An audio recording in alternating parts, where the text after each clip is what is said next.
അവിടുത്തെ സാന്നിധ്യത്തിലാണ് നമ്മൾ എന്ന ബോധത്തോടു കൂടി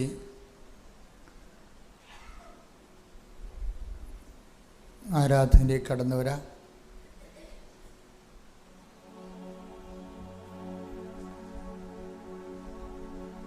കർത്താവ് നിന്റെ ഉന്നതമായ നാമത്തിന് സ്വസ്ഥം ചെയ്യുന്ന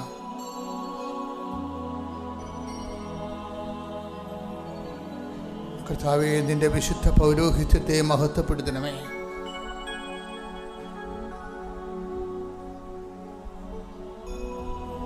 കർത്താവേ, സഭയിലുള്ള സാന്നിധ്യം നീ പ്രകടമാക്കണമേ.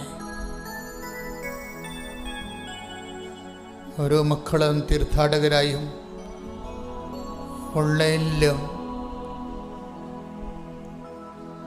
അനേക ഹൃദയഭാരങ്ങളോടുകൂടി അങ്ങയുടെ തിരുസന്നിധിയിലെ ശരണം ഗമിച്ചിരിക്കുന്ന അമ്മേ, പരിശുദ്ധമേ, ദൈവമാതാവേ, കൃപാസനത്തിൽ പ്രത്യക്ഷപ്പെട്ടുകൊണ്ട് ദുരന്തമുണ്ടാകാൻ പോകുന്ന പ്രാർത്ഥിക്കണമെന്ന് അരുളി ചെയ്ത അമ്മയുടെ പ്രത്യക്ഷീകരണത്തിൻ്റെ സ്ഥിരീകരണത്തിൻ്റെ അടയാളങ്ങൾ ഓരോ ദിവസവും ഓരോ നിമിഷവും ലോകത്തിലെ എല്ലാ വ്യക്തികളെയും കൃപാസനം മാതാവിനെ വിളിച്ചപേക്ഷിക്കുന്ന യേശുനാമത്തിൽ പ്രാർത്ഥിക്കുന്ന ഓരോ മക്കൾക്കും അനുഭവവേദ്യമാകുന്നത് പോലെ ഈ പ്രഭാതത്തിലും ഈ ദിവസത്തിലും ദൈവത്തിൻ്റെ സാന്നിധ്യം മനുഷ്യരുടെ കൂടെ എന്ന് സുവിശേഷം നൽകുന്ന വെളിപാടിൻ്റെ ശക്തിയാൽ ഞങ്ങളുടെ കഥനങ്ങളിലും കണ്ണുനീരിലും കർത്താവിൻ്റെ ആശ്വാസത്തിൻ്റെ കൈമുരൽ സ്പർശിക്കണമേ എന്ന് പ്രാർത്ഥിക്കുന്നു. യഥാർത്ഥ തുറക്കപ്പെടട്ടെ എന്ന് കൽപ്പിച്ചുകൊണ്ട് ചുവടിൻ്റെ ചെവി തുറന്ന കർത്താവെ, ലാസറസ് പുറത്തു വരിക എന്ന് അരുളി ചെയ്തുകൊണ്ട് മരിച്ചുപോയവൻ്റെ ശവമാടത്തെ തുറന്ന കർത്താവെ, അങ്ങയുടെ മക്കൾക്ക് അനുഗ്രഹത്തിൻ്റെ വാതിൽ തുറക്കണമെന്ന് പ്രാർത്ഥിച്ചുകൊണ്ട് ശ്രദ്ധിക്കട്ടെ. ഹല്ലേലൂയ, ഹല്ലേലൂയ, ഹല്ലേലൂയ, ഹല്ലേലൂയ, ഞങ്ങളുടെ അനുഗ്രഹത്തിന്റെ വാതിലുകൾ ഈ ആരാധനയിലൂടെ തുറന്നിടണമേ എന്ന് പ്രാർത്ഥിക്കുന്നു. മരിയൻ പ്രത്യക്ഷീകരണത്തിന്റെ സാക്ഷികളാക്കി ഞങ്ങളെ ഓരോരുത്തരെയും ഉയർത്തണമേ എന്ന് പ്രാർത്ഥിക്കുന്നു. ഹല്ലേലൂയ, ഹല്ലേലൂയ, മഹത്വം, മഹത്വം, ആരാധന, ആരാധന, ഹല്ലേലൂയ.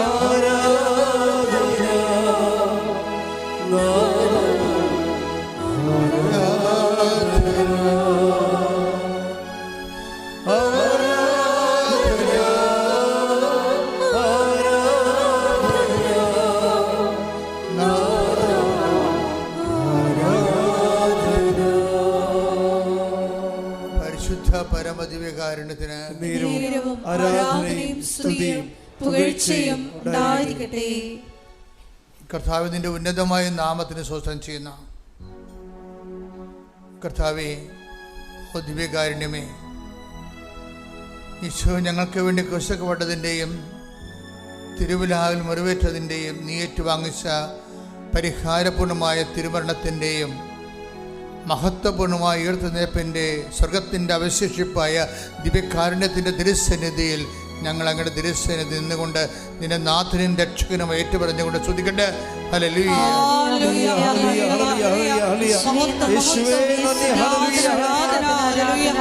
ദിവ്യകാരുണ്യ സ്നേഹം സ്തുതിക്കട്ടെ.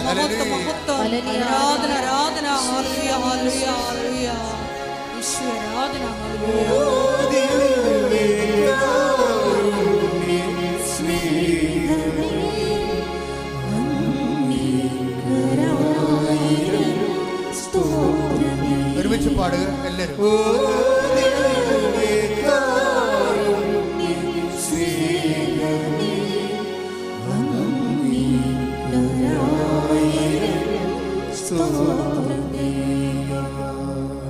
പരിശുദ്ധ പരമദിവ്യകാരുണ്യത്തിന് ആരാധനയും സ്തുതിയും പുകഴ്ചയും ഉണ്ടായിരിക്കട്ടെ. കർത്താവേ, ഗുരുതരമായ രോഗങ്ങള് ഇനി എൻ്റെ ജീവിതം തീർന്ന് ഞാനിൽ നിന്ന് സുഖപ്പെട്ടാൽ പോലും എനിക്ക് ജോലിയെടുത്ത് ജീവിക്കാൻ പറ്റത്തില്ല എന്ന് മനസ്സിൽ ഓരോ ദിവസവും ഓരോ വിപത്തിനെ ഓർത്ത് സങ്കടപ്പെടുന്നവരെ ഈ പ്രഭാതത്തിലെ കാനായിലെ കല്യാണ വിരുന്നിലെ അങ്ങയോട് മധ്യസ്ഥ യാചിക്കാൻ ദൈവം കൽപ്പിച്ചു നൽകിയ പരിശുദ്ധ അമ്മയുടെ മാധ്യസ്ഥത്തിൽ ഞങ്ങളെല്ലാ രോഗികൾക്കും വേണ്ടി പ്രാർത്ഥിക്കുന്നു. ഈ ഉടമ്പടി ധ്യാനത്തിൽ പങ്കെടുത്ത് പ്രാർത്ഥിക്കുന്ന ഓരോ രോഗികളുടെ മേലും നിന്റെ വലിയ വലിയ തിരുമുറുവാർന്ന വലതുകരം അനുഗ്രഹത്തിൻ്റെ വലിയ ശക്തി നിന്നിലേക്ക് ആവസിക്കുകയും യേശുക്രിസ്തു നാമത്തെ മഹത്വപ്പെടുത്തിക്കൊണ്ട് മറിയത്തിൻ്റെ മാധ്യസ്ഥ ജ്വലിക്കാൻ ഇടയാക്കണമെന്ന് പ്രാർത്ഥിച്ചുകൊണ്ട് സ്തുതിക്കട്ടെ. ഹല്ലേലൂയ.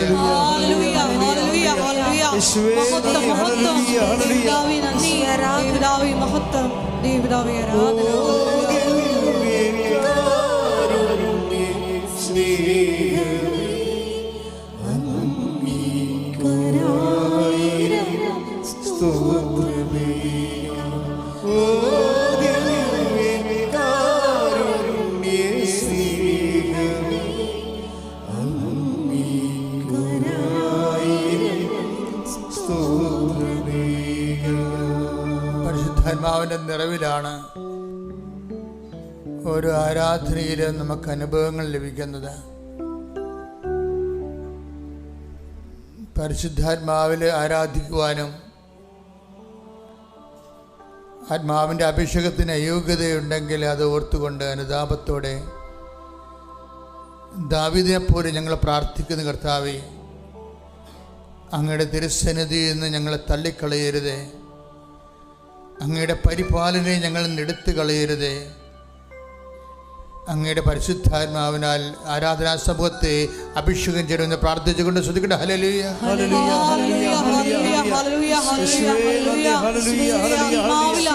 ആരാധിക്കാനുള്ള വലിയ അഭിഷേകം ഞങ്ങൾക്ക് നൽകണമേ. Hallelujah, hallelujah.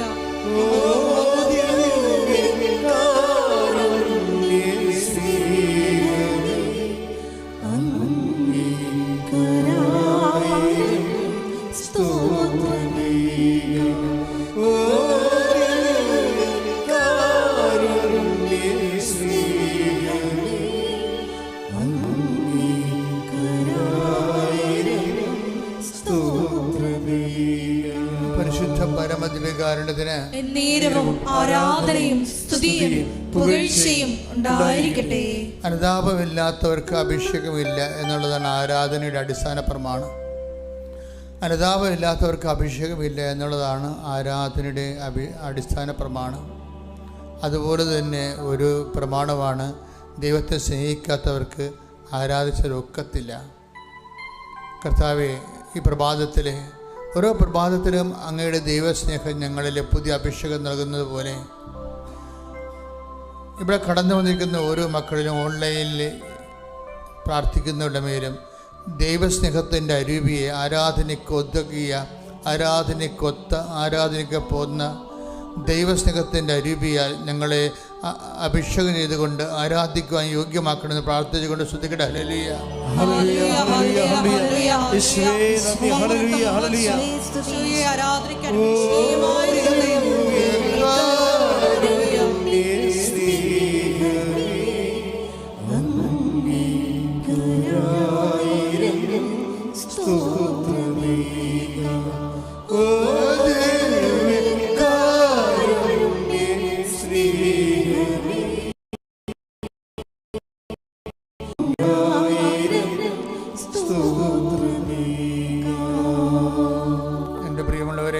ഇന്നലെ 16 കോടിയോളം കടമുള്ള ഒരു മകനെ അൾത്താറയിലെ പ്രാർത്ഥനയിൽ കണ്ടുമുട്ടി.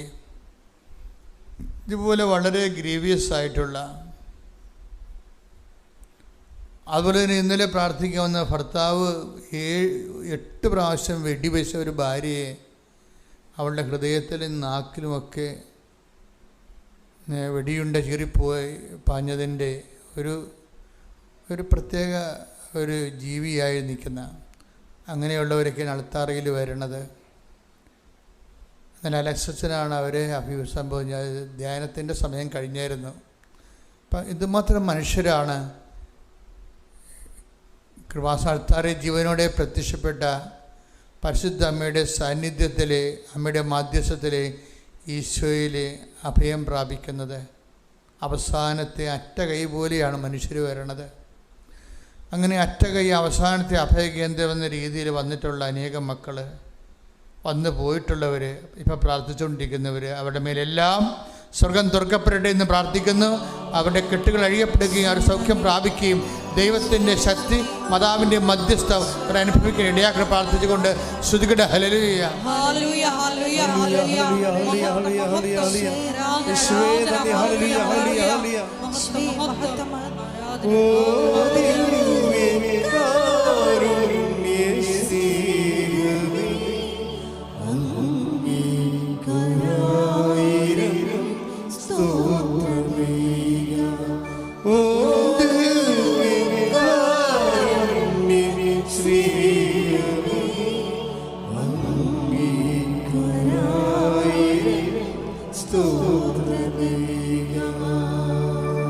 വേറെ ഒരു സങ്കടക്കാരനെ അൾത്താറയിൽ ഈ കഴിഞ്ഞ ശനിയാഴ്ച കണ്ടെത്തിയത് നമ്മുടെ യമനിലെ വധശിക്ഷയ്ക്ക് വിധിക്കപ്പെട്ടിരിക്കുന്ന നിമിഷപ്രിയയുടെ ഭർത്താവ് ഉടമ്പടി എടുത്തിട്ടുണ്ട്.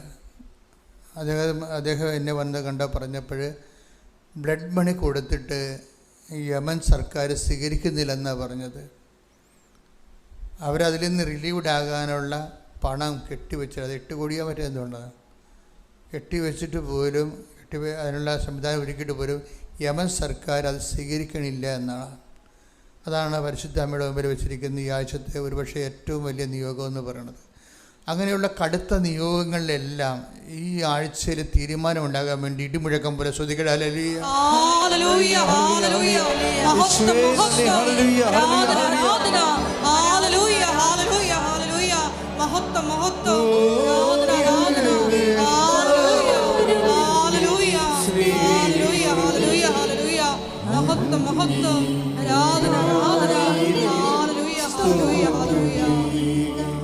ഒരുമിച്ച് എല്ലാവരും ഓ ദിവ്യകാരുണ്യ സ്നേഹമേ, ഓ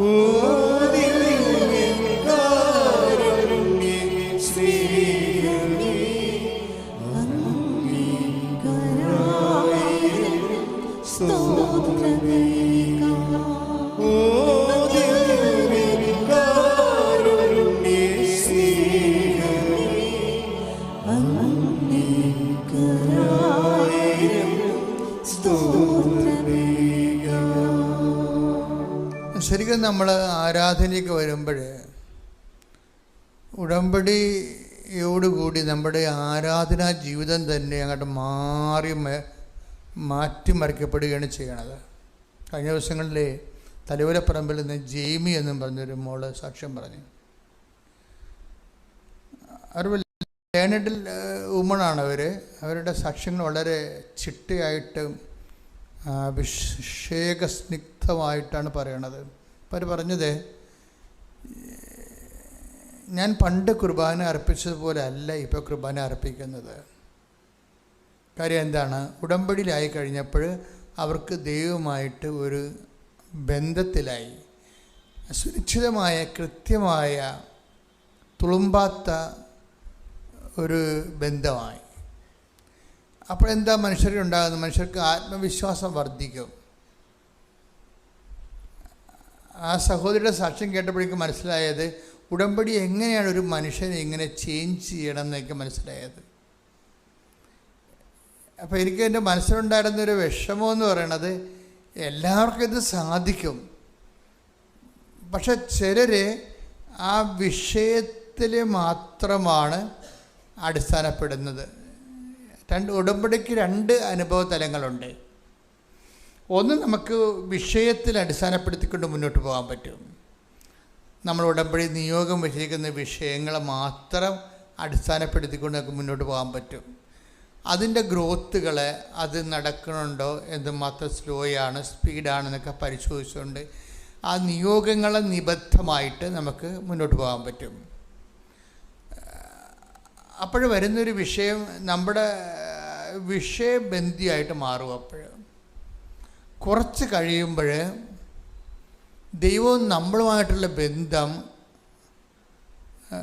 ഒരു ഡ്രൈ റിലേഷനായി പോകും. ദൈവം നമ്മളുമായിട്ടുള്ള ഒരു ബയോളജിക്കൽ റിലേഷനുണ്ട്. എന്നുവെച്ചാൽ വളരെ ജൈവപരമായ ഒരു ബന്ധം.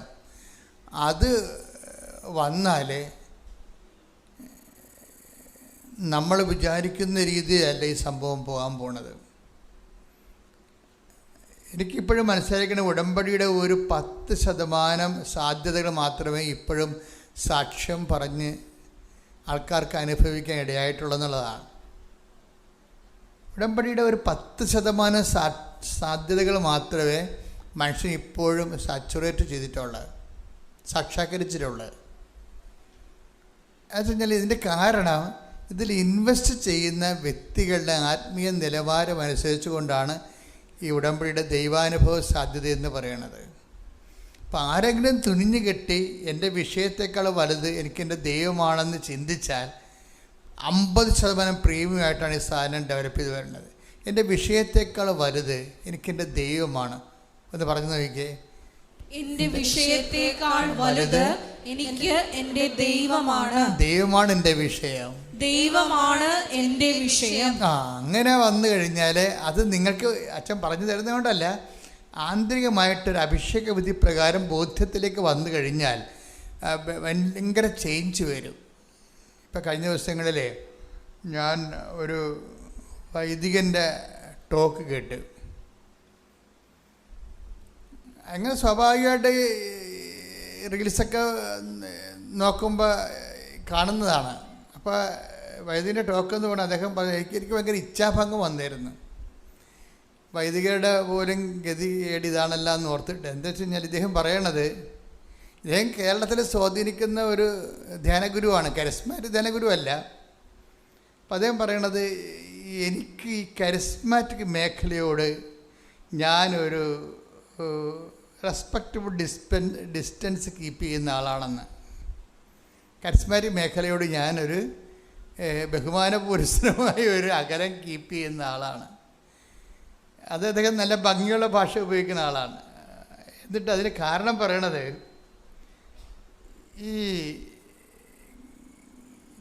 രോഗസൗഖ്യത്തിൻ്റെ മേഖലയാണ് അങ്ങേർക്ക് ഡൗട്ടുള്ളത്. അപ്പോൾ അദ്ദേഹം ചോദിക്കേണ്ട ഒരു ചോദ്യമുണ്ട്, ഈ രോഗസൗഖ്യത്തിൻ്റെ മേഖലയിൽ ഒരു ഓട്ടിസം രോഗിയെ കൊണ്ടുവന്ന് സുഖപ്പെട്ടിട്ടുള്ള ഏതെങ്കിലും ചരിത്രമുണ്ടോ? അതാണ് ഇവിടെ ചോദിക്കുന്നത്. എന്ന് വെച്ച് കഴിഞ്ഞാൽ ചോദിക്കേണ്ട ചോദ്യം മനസ്സിലായില്ലേ? ഈ രോഗസൗഖ്യത്തിൻ്റെ ഈ ക്ലെയിമിൽ ഇപ്പോൾ കുറേ അധികം ക്ലെയിംസ് വരുന്നുണ്ടല്ലോ. അപ്പോൾ അതിൽ ഓട്ടിസം രോഗി അല്ലെങ്കിൽ ഹൈപ്പർ ആക്ടിവിറ്റി രോഗികൾ സുഖപ്പെട്ട ഏതെങ്കിലും ചരിത്രമോ സാക്ഷ്യമോ ഉണ്ടോ എന്ന് ചോദിക്കും. അതിൻ്റെ അർത്ഥം എന്ന് പറഞ്ഞാൽ അതില്ലെങ്കിൽ മറ്റുള്ളതെല്ലാം കള്ളത്തരമാണെന്നാണ് അദ്ദേഹം ബ്രാൻഡ് ചെയ്യണത്. വളരെ തന്ത്രപൂർവ്വമാണ് അത് ആ സാധനം പ്ലേസ് ചെയ്തിരിക്കുന്നത്. അത് കേട്ട് സുഖിക്കുന്നവരുണ്ട്, ഒത്തിരി പേരുണ്ട്. അത് കേട്ട് അതാണ് സത്യമെന്ന് പറയുന്ന ഒത്തിരി പേരുണ്ട്. അപ്പോൾ സാത്താൻ വളരെ തന്ത്രപരമായിട്ടാണ് സഭയിൽ തന്നെ നുഴഞ്ഞു കയറിയതിന് ശേഷം ഇങ്ങനെയുള്ള ആൾക്കാരെ ഉപയോഗിക്കണമെന്ന് ചോദിച്ചു കഴിഞ്ഞാൽ സങ്കടം വരും ശരിക്കും പറഞ്ഞാൽ. അത് കഴിഞ്ഞപ്പോഴാണ് ജെയിനിയുടെ സാക്ഷ്യം വന്നത് ഇവിടെ. ഇത് ഞാൻ കേട്ട് ഇതിനൊരു മറുപടി കൊടുക്കണമല്ലോ എന്ന് വിചാരിച്ചുകൊണ്ടിരിക്കുന്ന സമയത്താണ് ജെയിനി വന്ന് സാക്ഷ്യം പറയണത്. അപ്പോൾ ജെയിനി ഒരു യാക്കോബി ലേഡിയാണ്, പക്ഷേ നല്ല പാരമ്പര്യമുള്ള ചൈതന്യമുള്ള വിശ്വാസിയാണ്. അത് അവർ ഉടമ്പടി എടുക്കുന്നതിന് മുമ്പ് ഒരുവിധം ദൈവമായിട്ട് റിലേഷൻസ് ഉള്ള ആളാണ്. ഇപ്പോൾ എങ്കിലും ഉടമ്പടി എടുക്കാനുള്ള സാഹചര്യം അവർ പറയണത്, എനിക്കിത് അവരുടെ മകന് ഹൈപ്പർ ആക്ടിവിറ്റിയാണ്. ഹൈപ്പർ ആക്ടിവിറ്റി നിങ്ങൾക്ക് അറിയാമല്ലോ, ഓട്ടിസം പോലെയുള്ള തന്നെ സംഭവം. ഏതെങ്കിലും സ്കൂളിലൊക്കെ പോവുകയാണെങ്കിൽ അവൻ ഓടി നടക്കും, അവിടെ ഇവിടെയൊക്കെ കയറി നടക്കും, പിന്നെ പിള്ളേരെ ഉപദ്രവിക്കും. എപ്പോഴും അവന് സ്പെഷ്യൽ സ്കൂളിലേക്ക് അവനെ കൊണ്ടുപോകേണ്ടി വരും, എപ്പോഴും കംപ്ലൈൻറ്റ് വരും. നമുക്ക് തന്നെ ഇപ്പോഴത്തെ പിള്ളേരോട് അവരെ കണ്ടിട്ടില്ലേ, അവിടെ നിൽക്കത്തില്ല, അവർ ഓടി നടക്കും. അവർക്ക് എന്താണ് ചെയ്യണമെന്ന് അവർക്കൊരു പിടിയും കിട്ടത്തില്ല. അത് ഭയങ്കര സങ്കടകരമായ ഒരു ഓട്ടിസം രോഗി ഉണ്ടെങ്കിൽ ഒരു മാതാപിതാക്കന്മാർക്ക് പെട്ടെന്ന് വിശുദ്ധരാകാൻ പറ്റും. എനിക്കങ്ങനെയാണ് മനസ്സിലായത്. ഒരു ഓട്ടിസം രോഗി നമ്മുടെ വീട്ടിലുണ്ടെങ്കിൽ ആ മാതാപിതാക്കന്മാർക്ക് അല്പം ശ്രദ്ധിച്ചാൽ, ഇപ്പം ഇന്ന് 7-ാം തീയതി, ഇത് റെക്കോർഡ് ചെയ്യുന്ന ദിവസം 7-ാം തീയതി, ഇന്ന് കാർലോ അക്യൂറ്റസിനെ പരിശുദ്ധ പിതാവ് ദിവ്യകാരുണ്യ മധ്യസ്ഥനായിട്ട് ഇന്ന് വിശുദ്ധനായിട്ട് പ്രഖ്യാപിക്കുന്ന ദിവസമാണ്. ഒന്ന് കൈയടിച്ചേ ശ്രുതിയുടെ. അക്യൂറ്റസിൻ്റെ 15 വയസ്സേ ഉള്ള ആളിനെ, 15 വയസ്സേ ഉള്ളു. മിലാനാണ് അദ്ദേഹം ജനിച്ചത്. അപ്പം ആ 15 വയസ്സുള്ള സമയത്ത് തന്നെ ആളിനെ നല്ല ആദ്യമേ തന്നെ ദിവ്യകാരുണ്യത്തോട് ഭയങ്കര ആഭിമുഖ്യമാണ്. ദിവ്യകാരുണ്യത്തോട്. അപ്പം നമ്മൾ ഈ ദിവ്യകാരുണ്യത്തോട് പലതരത്തിലുള്ള ബന്ധങ്ങൾ നമുക്ക് സാധ്യമാണ്. വളരെ ഒരു ഫ്രണ്ട്ലി റിലേഷൻസ് സാധ്യമാണ്. പിന്നെ ഒരു അദമ്യമായ അഭിഷേക ദൈവോന്മുഖ മിസ്റ്റേരിയം ട്രാൻഷൻഡ് എന്ന് പറഞ്ഞ ദൈവത്തിനടുത്ത ഭയം തോന്നിപ്പിക്കുന്ന റിലേഷൻസ് നമുക്ക് സാധ്യമാണ്. അതുപോലെ തന്നെ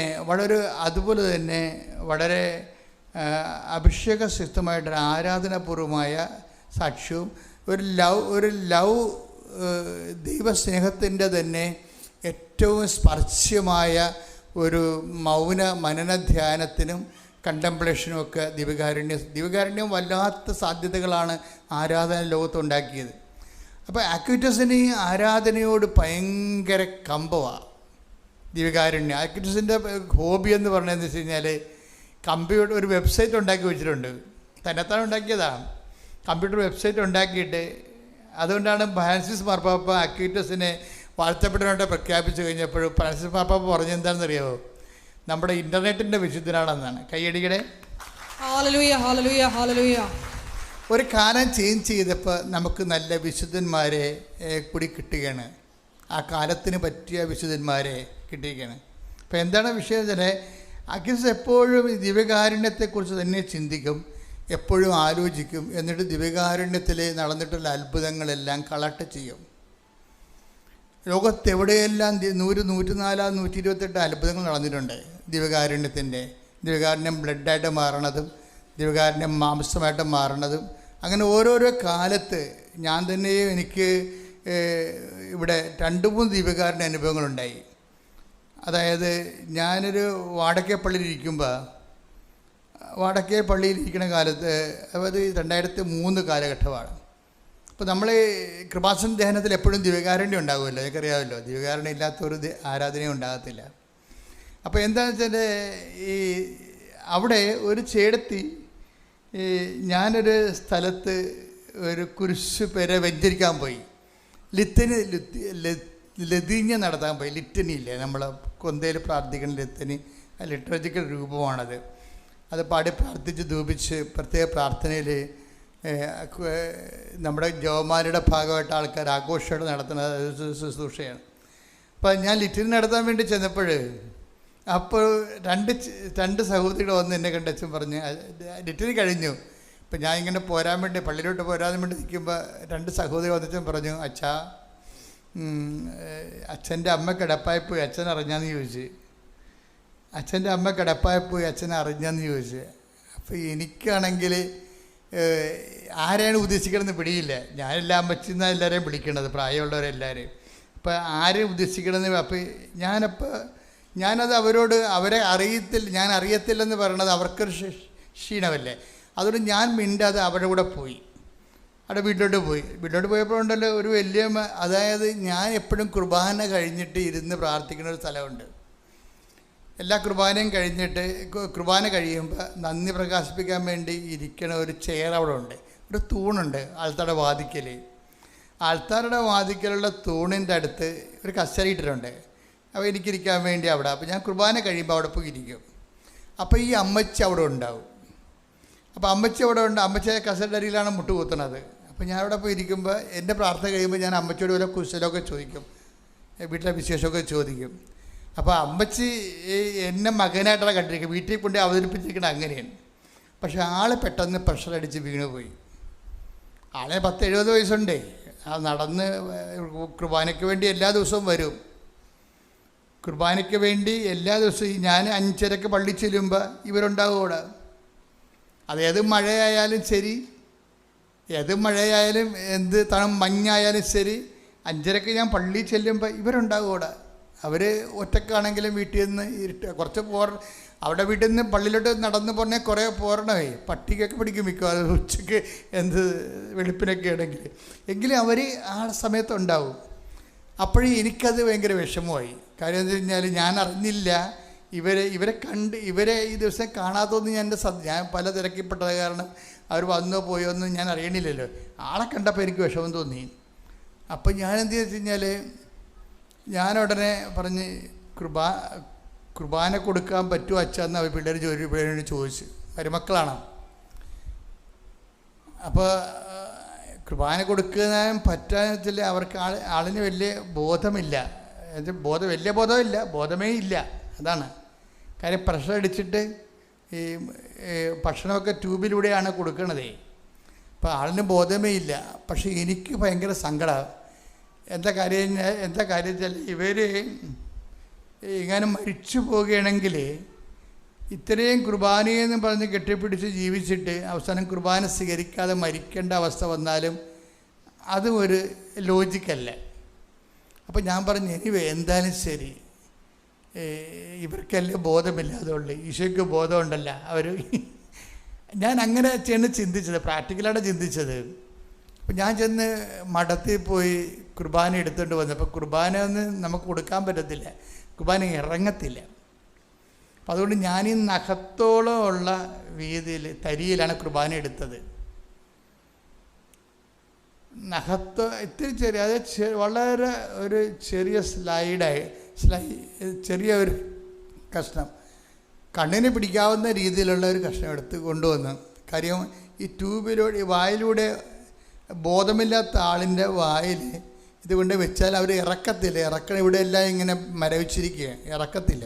അപ്പോൾ എന്ത് ചെയ്യുമെന്ന് വെച്ച് കഴിഞ്ഞാൽ, ഞാൻ ആ കുർബാന എല്ലാ പ്രാർത്ഥനയും മുട്ടതെന്ന് വൃത്തിയായിട്ട് ചെല്ലിയതിന് ശേഷം ഒരു ടീസ്പൂൺ എടുത്തിട്ട് അതിൽ ചൂടുവെള്ളം ആറ്റിയെടുത്ത് അല്പം, എന്നിട്ട് ഈ തരിയുള്ള കുർബാന പ്രാർത്ഥിച്ച് അതിൽ അരച്ച് അതിൽ കലക്കി ആ വെള്ളത്തിൽ. എന്നിട്ട് ഈ വെള്ളമാണ് ഞാനിവർക്ക് ഒഴിച്ചു കൊടുക്കുന്നത്. എന്തിനാണ്? നിത്യശാന്തി പ്രാർത്ഥനയുടെ ഭാഗമായിട്ട് ഒഴിച്ചു കൊടുക്കുന്നതാണ് ഇവർക്ക്. കാര്യം ഇവർ കുർബാനയ്ക്ക് വേണ്ടി അത്രയും ഈശോയുമായിട്ട് ബന്ധമുണ്ടായിരുന്ന ആളാണ്. കുർബാന സ്വീകരിക്കാതെ ഇവർ പിരിഞ്ഞു പോകുമ്പോൾ നമുക്കുണ്ടാകുന്നൊരു സങ്കടമുണ്ട്. അതുകൊണ്ട് അങ്ങനെ വരാതിരിക്കാൻ ഈ കുർബാന ഇവർക്ക് കൊടുക്കുന്നത്. ഞാൻ കുർബാന കൊടുത്തിട്ട് പോന്ന് ഈ ആത്മാവിനെ ഈശോയ്ക്ക് ഏൽപ്പിച്ച് പോന്ന് ഒരു 4 ദിവസം കഴിഞ്ഞപ്പോഴുണ്ട് ഈ ചേടത്തി വന്ന് അൾത്താരേ നിൽക്കണം.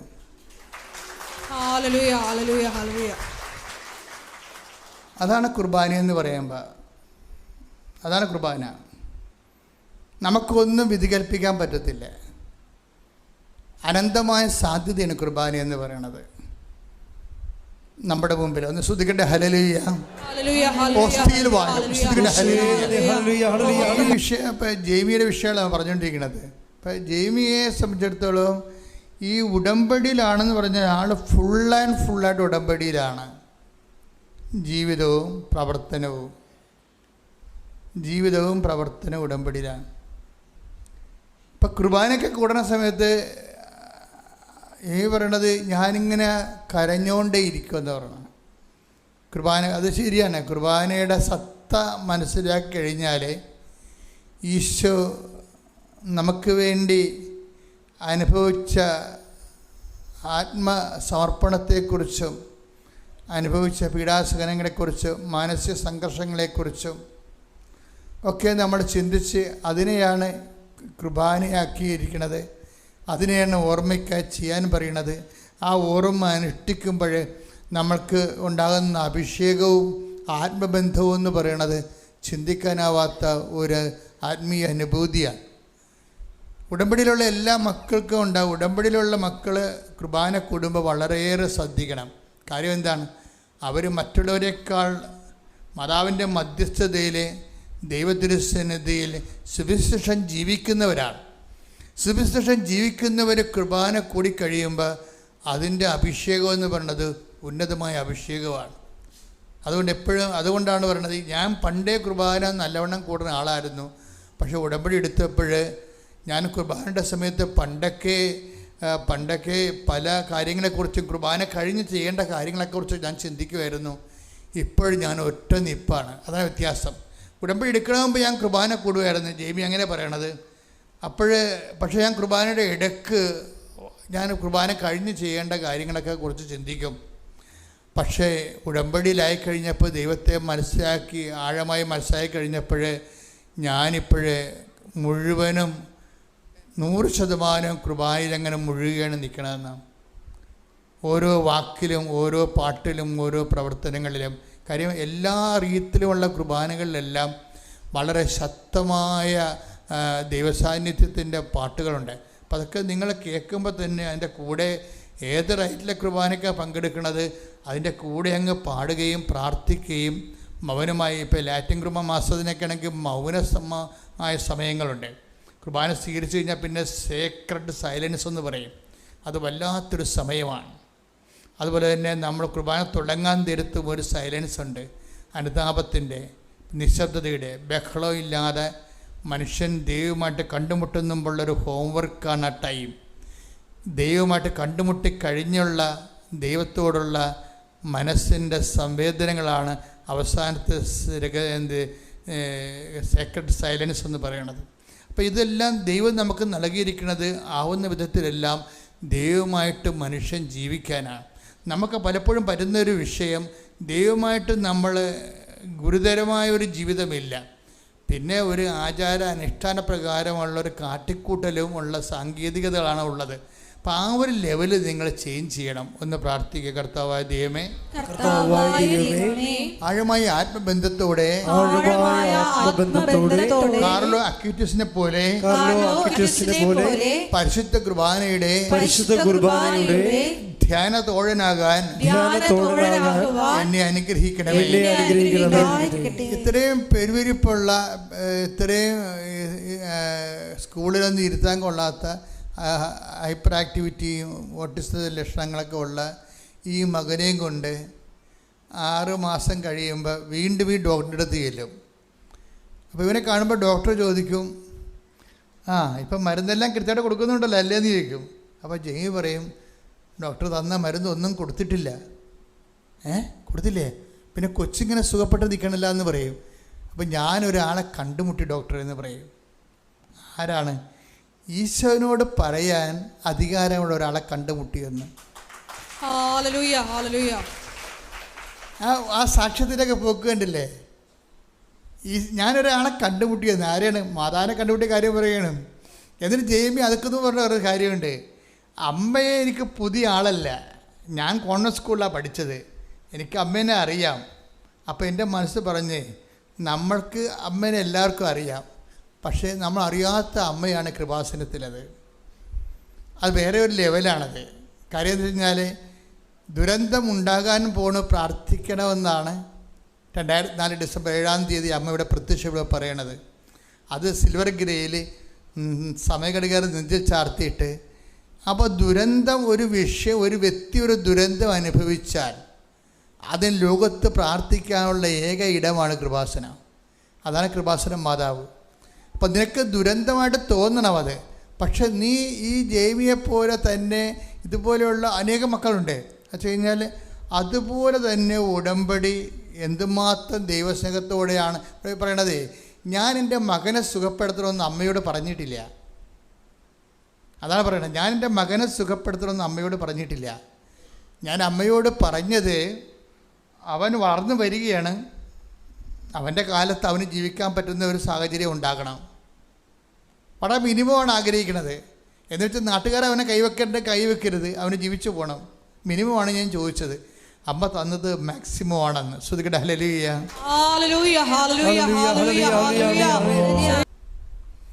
എപ്പോഴും ഇങ്ങനെ അപ്ഡേഷൻസ് ഉണ്ടാകും. എപ്പോഴും സാക്ഷ്യത്തിൻ്റെ ഓരോ 3 മാസം കൂടുമ്പോഴും പുതിയ പുതിയ ദൈവാനുഭവങ്ങളുണ്ടാകും. ഇപ്പം നമ്മളോട് ഉടമ്പടി പുതുക്കിക്കൊണ്ടിരിക്കണത് എന്തുകൊണ്ടാണ് പുതുക്കിക്കൊണ്ടിരിക്കണത്? 2 കാര്യമാണ് പുതുക്കുമ്പോൾ ഉണ്ടാകണത്. അതായത് ഒന്ന്, എൻ്റെ അനുഭവത്തിൽ ദൈവം ഇങ്ങനെ നമ്മളൊരു ഉടമ്പടിയിലാണെങ്കിൽ ദൈവം ഇങ്ങനെ നമ്മളെ ഓരോ വിഷയം അതിൻ്റെ തക്ക സമയത്ത് എടുത്തുകൊണ്ടിരിക്കും. നമ്മൾ ഉടമ്പടി പുതുക്കിയില്ലെങ്കിൽ നമ്മൾ വിചാരിക്കും ഈ കാര്യം നടക്കുമ്പോൾ ഉടമ്പടി പുതുക്കില്ലെങ്കിലും കാര്യം നടന്നല്ല എന്ന് വിചാരിക്കും. അതങ്ങനെയല്ല നടക്കണത്. അതായത് നിങ്ങൾ ഉടമ്പടിയിലായിരിക്കുമ്പോൾ തന്നെ ദൈവം അത് ടേക്കപ്പ് ചെയ്തിട്ട് അതാതിൻ്റെ കാലത്ത്, ഇപ്പം അങ്ങനെ ഒരു വാക്കുണ്ട്, ദൈവം എല്ലാം take the word of God അതാതിൻ്റെ കാലത്ത് നല്ലതായിരിക്കത്ത വിധം സൃഷ്ടിക്കുന്നു. അതാണ് ദൈവത്തിൻ്റെ ഒരു സമയക്രമീകരണം എന്ന് പറയുന്നത്. അപ്പം നമ്മൾ ഉടമ്പടി വെക്കുന്ന 6 കാര്യങ്ങളും 6 കാലമായിരിക്കും. ആറ് കാലത്ത് അതാതിൻ്റെ കാലത്താണ് ഈ സംഭവം നടക്കുന്നത്. Take the word of God. ശ്രുതികട ഹല്ലേലൂയ ഹല്ലേലൂയ ഹല്ലേലൂയ ഹല്ലേലൂയ ഹല്ലേലൂയ. യേശുവേ നന്ദി. ഹല്ലേലൂയ ഹല്ലേലൂയ. സ്തുതി, യേശുവേ ആരാധന. യേശുവേ സ്തുതി. ഹല്ലേലൂയ ഹല്ലേലൂയ ഹല്ലേലൂയ ഹല്ലേലൂയ ഹല്ലേലൂയ ഹല്ലേലൂയ ഹല്ലേലൂയ. പ്രഭാഷകൻ 39:34. ഒന്ന് മറ്റൊന്നിനേക്കാൾ മോശമാണെന്ന് പറയാനാവില്ല. ഒന്ന് മറ്റൊന്നിനേക്കാൾ മോശമാണെന്ന് പറയാനാവില്ല. ഓരോന്നും യഥാകാലം നന്മയായി തെളിയും. ഉടമ്പടി നിയോഗങ്ങളുടെ രീതിയിൽ അതിൻ്റെ ഒരു കാലമുണ്ട്, അതിൻ്റെ ഒരു കാലം, അത് നടക്കേണ്ട കാലമുണ്ട്. ഇപ്പോൾ നമ്മൾ ഇപ്പോൾ 2ാം ക്ലാസ്സിൽ പഠിക്കുന്ന വ്യക്തിക്ക് 3ാം ക്ലാസ്സിൽ 1ാം ക്ലാസ്സിൽ ചേർക്കുമ്പോൾ തന്നെ 3ാം ക്ലാസ്സിൽ കൊണ്ടുവന്നിട്ട് ഇരുത്തത്തില്ല. അപ്പോൾ അതുപോലെ തന്നെയാണ് അതാതിൻ്റെ കാലമുണ്ട്. അപ്പം അതുകൊണ്ട് നമ്മൾ ഉടമ്പടി പുതുക്കത്തിലാണെങ്കിലുള്ള ഗുണമെന്ന് പറയുന്നത് ദൈവം ഈ വിഷയങ്ങൾ ഓരോ അതിൻ്റെ സമയമാകുമ്പോൾ ചെയ്ത് മാറ്റും. അപ്പോൾ നമ്മൾ ഓർക്കണമെന്ന് വെച്ചാൽ പിശാച് പ്രവർത്തിച്ച് പറയും, അയ്യോ ഞാനിപ്പോൾ ഉടമ്പടിയിലല്ലല്ലോ, എന്നിട്ട് എൻ്റെ കാര്യം നടന്നല്ലോ. അതിൻ്റെ കാര്യം നമ്മൾ അവിശ്വസ്തരായിരുന്നാലും ദൈവം എപ്പോഴും മറന്നു പോകാതിരിക്കേണ്ട വചനമാണ്. ക്യാപിറ്റൽ വേർഡാണ്. എന്താണ്? 2 തിമോത്തി പറഞ്ഞേ 2:13. എന്താണ് വിഷയം? നാം അവിശ്വസ്തരായിരുന്നാലും അവൻ വിശ്വസ്തനായിരിക്കും. ഇതൊരു പ്രശ്നമാണ്. ദൈവം അതാതിൻ്റെ കാലത്ത് നിങ്ങളുടെ നിയോഗങ്ങളെ ഏറ്റെടുത്തുകൊണ്ടിരിക്കും. പക്ഷെ നമ്മളെ സംബന്ധിച്ചിടത്തോളം അയ്യോ ഇനി പത്രം കൊടുക്കണമല്ല, ഇനി എന്താ, ചിലർക്ക് വിശുദ്ധി ജീവിക്കണ പോലും ഭയങ്കരമായിട്ടുള്ള ചലഞ്ചാണ്. അപ്പം അതുകൊണ്ട് അവർ ഉടമ്പടി അവസാനിക്കുമ്പോൾ ഈ ലോകത്താന്മാരാണെങ്കിലേ ലോകമാണ് ദൈവം എന്ന് പറഞ്ഞ് നടക്കുന്ന ആൾക്കാരില്ലേ, ഉദരമാണ് ദൈവം. Take the word of God. ശ്രുതികട ഹല്ലേലൂയ ഹല്ലേലൂയ ഹല്ലേലൂയ ഹല്ലേലൂയ ഹല്ലേലൂയ. യേശുവേ നന്ദി. ഹല്ലേലൂയ ഹല്ലേലൂയ ഹല്ലേലൂയ. യേശുവേ ആരാധന ആരാധന ആരാധന. യേശുവേ നന്ദി മഹത്വം. ഫിലിപ്പി 3:19. ഫിലിപ്പിയർ 3:19. നാശമാണ് അവരുടെ അവസാനം, ഉദരമാണ് അവരുടെ ദൈവം. ലജ്ജാകരമായതിൽ അവർ അഭിമാനം കൊള്ളുന്നു. അപ്പം അതായത് ചിലർക്ക് ഉദരമാണ് ദൈവം. അതുകൊണ്ട് എന്താ പറയും, എങ്ങനെ അപ്പോൾ ഉടമ്പടി ഇല്ലെങ്കിൽ പിന്നെ ഉപവസിക്കേണ്ട കാര്യമില്ല ബുധനാഴ്ച. അപ്പോൾ ഉപവാസത്തിന് രക്ഷപ്പെടാൻ വേണ്ടി ഉടമ്പടി അവസാനിപ്പിക്കുന്നവരുണ്ട്. അവർക്കൊരു ആശ്വാസമാണ് ഉടമ്പടി തീരുമ്പോൾ. അതിൻ്റെ കാര്യം അവർ ലോകത്താന്മാരായതുകൊണ്ടാണ്. ലോകത്താന്മാരാന്ന് പറയുമ്പോൾ നമ്മൾ ഇതിൻ്റെ ലോകത്താൻ റേഞ്ച് എന്ന് പറഞ്ഞാൽ ആദ്യത്തെ ഒരു കാലമാണ്. അത് കഴിഞ്ഞാൽ പിന്നെ ആത്മീയത ഉള്ളവർക്ക് മാത്രമേ ഉടമ്പടി മുന്നോട്ട് പോകാൻ പറ്റത്തുള്ളൂ. അതാണ് വിഷയം. അത് വളരെ നമ്മൾ ശ്രദ്ധിക്കണം. നമ്മൾ കാര്യം ജനം ഇങ്ങനെ ദൈവം ഇങ്ങനെ ആളെ ബ്രാൻഡ് ചെയ്തിട്ടുണ്ട്. ഭൗതിക മനുഷ്യനും ജഡിക മനുഷ്യനും ലൗകായിക മനുഷ്യനും ആത്മീയ മനുഷ്യനും ഒന്ന്. അപ്പോൾ ഈ ജഡിക മനുഷ്യന് ഉടമ്പടി ഒന്ന് പുതുക്കി തീർന്നാൽ അവിടെ ചുമ സ്റ്റോപ്പ് ചെയ്ത് കളയും. അതിൻ്റെ കാര്യം വെച്ച് കഴിഞ്ഞാൽ പിന്നെ ഇതിൻ്റെ ബാധ്യതകളൊക്കെ ഏറ്റെടുക്കേണ്ട കാര്യമില്ലല്ലോ. ദൈവസ്നേഹം ഇല്ലാതെ വിഷയസ്നേഹം ഉള്ളത് കൊണ്ടാണ് ഉടമ്പടി അപ്പം തന്നെ സ്റ്റോപ്പ് ചെയ്യണത്. ശ്രുതികട ഹല്ലേലൂയ ഹല്ലേലൂയ ഹല്ലേലൂയ ഹല്ലേലൂയ ഹല്ലേലൂയ. യേശുവേ നന്ദി. യേശുവേ ആരാധന ആരാധന. യേശുവേ നന്ദി മഹത്വം മഹത്വം മഹത്വം. ഹല്ലേലൂയ ഹല്ലേലൂയ ഹല്ലേലൂയ ഹല്ലേലൂയ ഹല്ലേലൂയ. 1 കൊരിന്തോസ് 2:14-15. 1 കൊരിന്തോസ് 2:14-15. ലൗകിക മനുഷ്യന് ദൈവാത്മാവിന്റെ ദാനങ്ങൾ ഭോഷത്വമാകയാൽ അവനത് സ്വീകരിക്കുന്നില്ല. ഈ ദാനങ്ങൾ ആത്മീയമായി വിവേചിക്കപ്പെടേണ്ടവയാകയാൽ അവ ഗ്രഹിക്കാനും അവന് സാധിക്കുന്നില്ല. ഈ ഉദരമാണ് ദൈവം എന്ന് പറഞ്ഞ ആവശ്യമില്ല. ഭൗതിക ഉദരമാണ് ദൈവം എന്ന് പറയുമ്പോൾ തീറ്റിപ്പണ്ടാരാന്നല്ല എൻ്റെ അർത്ഥം. ലൗകികമായ കാര്യങ്ങൾക്ക് മാത്രം ദൈവത്തെ അവലംബം വെക്കുന്ന ആൾക്കാരാണ്. വീട്, ജോലി, വിവാഹം, PR, പെൻഷൻ, വേറെ ഒന്നുമില്ല. ഭൗതിക നേട്ടങ്ങൾക്ക് വേണ്ടി മാത്രം ദൈവത്തെ ഉടമ്പടി എടുത്തിരിക്കുന്ന ആൾക്കാരുണ്ട്. അവർക്ക് ആത്മീയത ഒരു പ്രശ്നമല്ല. നിങ്ങളുടെ ഉടമ്പടി പല സമയത്ത് സ്ലോ ആകാൻ കാരണം, പിത്ത പിടിക്കാൻ കാരണം എന്താ കാര്യം? ഉടമ്പടിക്ക് ഇങ്ങനെ കൊളസ്ട്രോൾ അടിക്കാൻ കാര്യം എന്താ? ഉടമ്പടി കൊളസ്ട്രോൾ അടിക്കാൻ കാര്യം ഇത് മൊത്തം ദൈവത്തെ സമീപിക്കുന്ന രീതിയുടെ കുഴപ്പമാണ്. ദൈവത്തിന് വേണ്ടി സ്വീകരിക്കുന്നതിന് പകരം ദൈവത്തിൻ്റെ ആനുകൂല്യങ്ങൾ അടിച്ചു മാറ്റാൻ വേണ്ടിയുള്ള തന്ത്രവിദ്യയായിട്ട് ഉടമ്പടിയെ നിങ്ങൾ ന്യൂനീകരിക്കുന്നുണ്ട്. അതുകൊണ്ടാണ് ആധ്യാത്മികമായ വളർച്ചയില്ലാത്തത്. ഉടമ്പടിയിലൂടെ ഈ ലൗകിക മനുഷ്യനാണ് അങ്ങനെ വളർച്ച മുറ്റി പോണത്.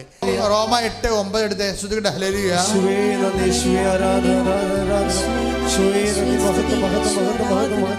റോമ 8:9 ദൈവത്തിന്റെ ആത്മാവ് യഥാർത്ഥമായി നിങ്ങളിൽ വസിക്കുന്നെങ്കിൽ നിങ്ങൾ ജഡികരല്ല ആത്മീയരാണ്. അപ്പോൾ ദൈവം രണ്ടായിട്ടാണ് ആൾക്കാരെ തിരിക്കേണ്ടത്. എന്താണ് ജഡികരും ആത്മീയരും? ജഡികരുടെ പ്രശ്നം എന്ന് വെച്ച് കഴിഞ്ഞാൽ ജഡികമായ കാര്യം നമ്മൾ ജഡികം എന്ന് പറഞ്ഞാൽ എന്താണ്? ഭൗതികമായ നേട്ടത്തിന് വേണ്ടി മാത്രം വീട്, ജോലി, വിവാഹം, വെള്ളം, അതുപോലെ പ്രൊമോഷൻ, ഇങ്ങനെയുള്ള ജഡിക കാര്യങ്ങൾക്ക് മാത്രമേ വാവിളിക്കത്തുള്ളൂ ദൈവത്തിൻ്റെ സന്നിധിയിൽ. ആഹാരത്തിന് വാവിളിക്കണ പോലെ തന്നെയാണ് അവൻ ദൈവത്തിന് പ്രാർത്ഥിക്കാൻ വാവിളിക്കണത്. എന്തിനു വേണ്ടിയായിരിക്കും? ജഡിക കാര്യത്തിന് വേണ്ടിയായിരിക്കും. അത് കുറേ നാളായി കഴിഞ്ഞാൽ നിങ്ങൾ ബ്രാൻഡഡായി പോവും, ജഡികനായി പോവും. എന്ന് വെച്ചാൽ ഇന്ന് വരെ ഇപ്പോൾ ഈ ജെയ്മി പറഞ്ഞ എന്താണെന്നറിയാവോ? ഞാൻ പ്രേക്ഷിത പ്രവർത്തനത്തിൽ ഇറങ്ങണേ എന്തിനാണെന്നറിയാവോ? ഞാൻ എൻ്റെ മകനെയും കൊണ്ടാണ് ഇറങ്ങണത്. അമ്മയും മകനും കൂടിയാണ് എല്ലായിടത്തും പ്രേക്ഷിത പ്രവർത്തനത്തിന് പോണത്. ഇവർക്ക് അത്യാവശ്യം ശമ്പളമുള്ള നല്ല ജോലിയുള്ള പാർട്ടിയാണ്. പക്ഷേ അവരെ സംബന്ധിച്ചിടത്തോളം അവർ ഈ മകൻ സുഖപ്പെട്ട് കഴിഞ്ഞപ്പോഴാണ് എന്ത് ചെയ്ത് അവരുടെ മനസ്സിൽ കർത്താവ് ഒരു ആഗ്രഹം കൊടുത്തു. എന്താഗ്രഹം കൊടുത്തു വെച്ചാൽ ഇവർക്ക് ഇപ്പോൾ 12 മണിക്കൂർ ജോലിയാണ്. 12 മണിക്കൂർ ജോലിയാണ്. ബാംഗ്ലൂരാണ് അവർ സെറ്റിൽ ചെയ്തിരിക്കുന്നത്. അപ്പോൾ ഈ 12 മണിക്കൂർ ജോലി കൊണ്ട് ഇവർ വശം കേട്ടിരിക്കുകയാണ്. കാര്യം അവിടെ ആ സീറ്റിൽ ആ വർക്ക് ചെയ്യണ വേറെ ആരും ഇല്ലാത്ത കാരണം കമ്പനി ഇവരെ അടിസ്ഥാനപ്പെടുത്തിയിരിക്കണ കാരണം ഇവർക്ക് വർക്ക് കൂടുതലാണ്. വർക്ക് ലോഡാണെങ്കിലും അത് കണ്ട് ഇവരുടെ സങ്കടം എന്ന് വെച്ച് കഴിഞ്ഞാൽ ഇവർക്ക് പ്രേക്ഷിത പ്രവർത്തനത്തിന് സമയമില്ല. അതാണ് സംഭവം. വർക്ക് ലോഡാകണമെന്ന് പറയുമ്പോൾ നമ്മളവർക്ക് ഇത്തിരി ലീവ് കിട്ടിയെങ്കിൽ ഉറങ്ങാമായിരുന്നില്ല എന്നൊക്കെ പറയത്തില്ലേ? അങ്ങനെയല്ല ഇവർ പറയണത്.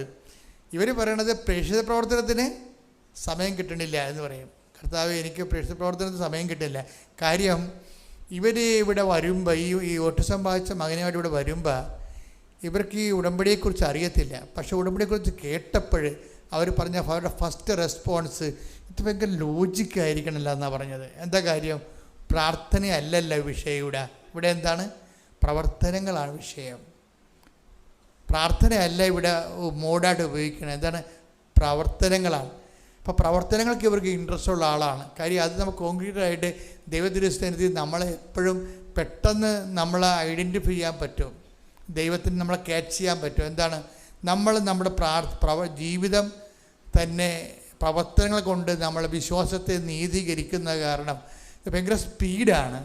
അപ്പോൾ ഇവർ സ്പീഡാണെന്ന് പറയുമ്പോൾ നിങ്ങൾ സ്പീഡായാൽ മാത്രമേ സ്പീഡാകത്തുള്ളൂ. ചില ആൾക്കാർ ഇപ്പം ഇവർ പറയണത് ഇവരുടെ രീതി ഇവർ പറയണത് ഞാൻ ആ പത്രം കിട്ടുമ്പോൾ തന്നെ പത്രം അരച്ച് കലക്കി ആദ്യം ഒന്ന് പഠിക്കും. കണ്ടാ നോക്കി, അങ്ങനെയാണ് ആൾക്കാർ ജീവിക്കണത്. പത്രം കിട്ടുമ്പോൾ തന്നെ പത്രം ഞാൻ കുത്തിയിരുന്ന് വായിക്കും. ന്യൂ അപ്ഡേഷൻസ് എല്ലാം നോക്കുമെന്ന്. സാക്ഷ്യത്തിൻ്റെ പുതിയ തലങ്ങളില്ലേ അതെല്ലാം നോക്കും. എന്തിനാണ് അവരെ നോക്കണത്? ഈ മകനെയും കൊണ്ടുപോയിട്ട് ടൗണിൽ പോകും, അല്ലെങ്കിൽ ഏതെങ്കിലും ബാംഗ്ലൂർ സിറ്റിയിൽ ഇതുപോലെയുള്ള ഗ്രൂപ്പുകളിലേക്ക് പോകും, അല്ലെങ്കിൽ കവലയിൽ പോയിട്ട് ഇവർ ജനങ്ങളോട് സംസാരിക്കും പത്രം വെച്ച്. അത് അവർ കൊണ്ടുപോകുന്ന പത്രം എന്താണ്? ഇംഗ്ലീഷ് പത്രവും കന്നഡ പത്രവും. കന്നഡ അവർക്ക് അധികം പിടിയില്ല. പക്ഷേ എനിക്ക് കന്നഡക്കാരെ കിട്ടുമ്പോൾ ഞാൻ അറിയാവുന്ന കന്നഡ ഭാഷയിലും പിന്നെ ഹിന്ദിയിലും ഇംഗ്ലീഷും ഒക്കെ അവരോട് സംസാരിക്കും. അവരുടെ റിസപ്റ്റിവിറ്റി കാണുമ്പോഴേക്കും മനസ്സിലാകും എനിക്ക് ഭാഷ അത്ര നിശ്ചയമില്ലെങ്കിൽ ഞാൻ പറയണ കാര്യം അമ്മ അവർക്ക് തർജ്ജമ ചെയ്ത് കൊടുക്കുന്നുണ്ട്. അതാണ് അവർ സന്തോഷത്തോടെ കന്നഡക്കാർ ചോദിക്കുകയെ, നിങ്ങൾ ഇത്രയും ശ്രദ്ധിച്ചാണോ സൂക്ഷിച്ചാണോ കേരളത്തിലൊക്കെ ജീവിക്കണതെന്ന്. കാര്യം അങ്ങനെയാണ് അവരുടെ റെസ്പോൺസ്. അതാണ് കന്നഡക്കാർ ഇവരുടെ പ്രേക്ഷിത പ്രവർത്തനം കാണുമ്പോഴേ. അപ്പോഴേ ഇവർ ചോദിക്കും ഈ മകനെയും കൊണ്ട് പോണ കാര്യം എന്താ വെച്ചാൽ മകനെ കാണിച്ചിട്ട് ഇവർ സാക്ഷ്യം പറയുകയാണ്. ഈ മകനെ കാണിച്ചിട്ടാണ് ഇവർ സാക്ഷ്യം പറയണത്. അത് പ്രൂഫാണ്. പ്രൂഫായിട്ട് അവർ കൊണ്ടു നടക്കുന്ന അതായത് അവർക്ക് ദൈവം തന്ന അനുഗ്രഹത്തെ ജനങ്ങളുടെ മുമ്പിൽ കാണിച്ച്. ഇപ്പം ഇങ്ങനെയൊക്കെ ചെയ്യുമ്പോൾ എന്താ പ്രശ്നം വെച്ച് കഴിഞ്ഞാൽ ദൈവത്തോട് നമ്മൾ ആദ്യം വായിട്ടലക്കേണ്ടി വരത്തില്ല. എന്താ കാര്യം? ദൈവം ഇവരെ കാണുന്നുണ്ടല്ലോ, ഇവർ ചെയ്യണ കാര്യങ്ങൾ. അതാണ് വിഷയം. കാര്യം ദൈവം ഇത് കാണുന്നുണ്ടല്ലോ ഇവർ ചെയ്യണ കാര്യങ്ങളെല്ലാം. ഇത്രയും തിഷ്ഠതയാണ് ഇവർ ഈ കാര്യത്തിൽ എടുത്തിരിക്കുന്നത്.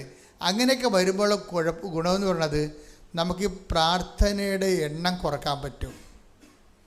ചില ആൾക്കാരൊക്കെ മനസ്സിലൊന്ന് വിചാരിച്ചാൽ മതി. കാര്യം ദൈവസ്നേഹം ഉള്ളവന് വിചാരം പോലും പ്രാർത്ഥനയായിട്ടാണ് മാറണത്. ഇപ്പം നമ്മൾ ഒരു ടൈം കഴിഞ്ഞാൽ ദൈവ തിരുസന്നിധി നമ്മൾ നമുക്ക് തള്ളിക്കളയാൻ പറ്റിയ ഒരാളായിട്ട് മാറണം.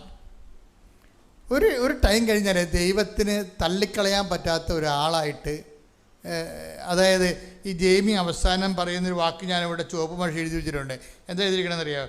ദൈവസന്നിധി കണ്ണുകൾ ഉയർത്തി നിൽക്കാൻ പറ്റാത്ത എന്തെങ്കിലും എന്നിലുണ്ടെങ്കിൽ അത് മാറ്റാൻ ഉടമ്പടി ജീവിതം എന്നെ സഹായിച്ചിട്ടുണ്ടെന്ന്. എന്നെ വർത്താനാണ് പറയണേ. എന്താ പറഞ്ഞിരിക്കണേ അവർ? ദൈവസന്നിധിയിൽ കണ്ണുകൾ എന്ന് പറഞ്ഞ ദൈവസന്നിധിയിൽ കണ്ണുകൾ ഉയർത്തി നിൽക്കാൻ പറ്റാത്ത എന്തെങ്കിലും നമ്മിലുണ്ടെങ്കിൽ അത് മാറ്റാൻ ഉടമ്പടി ജീവിതം നമ്മെ സഹായിക്കും. അപ്പൊ ഇത്രയും സ്കാൻ ചെയ്തിട്ടാണ് അവരിതിനെ ഈ വിഷയം അവതരിപ്പിക്കുന്നത്.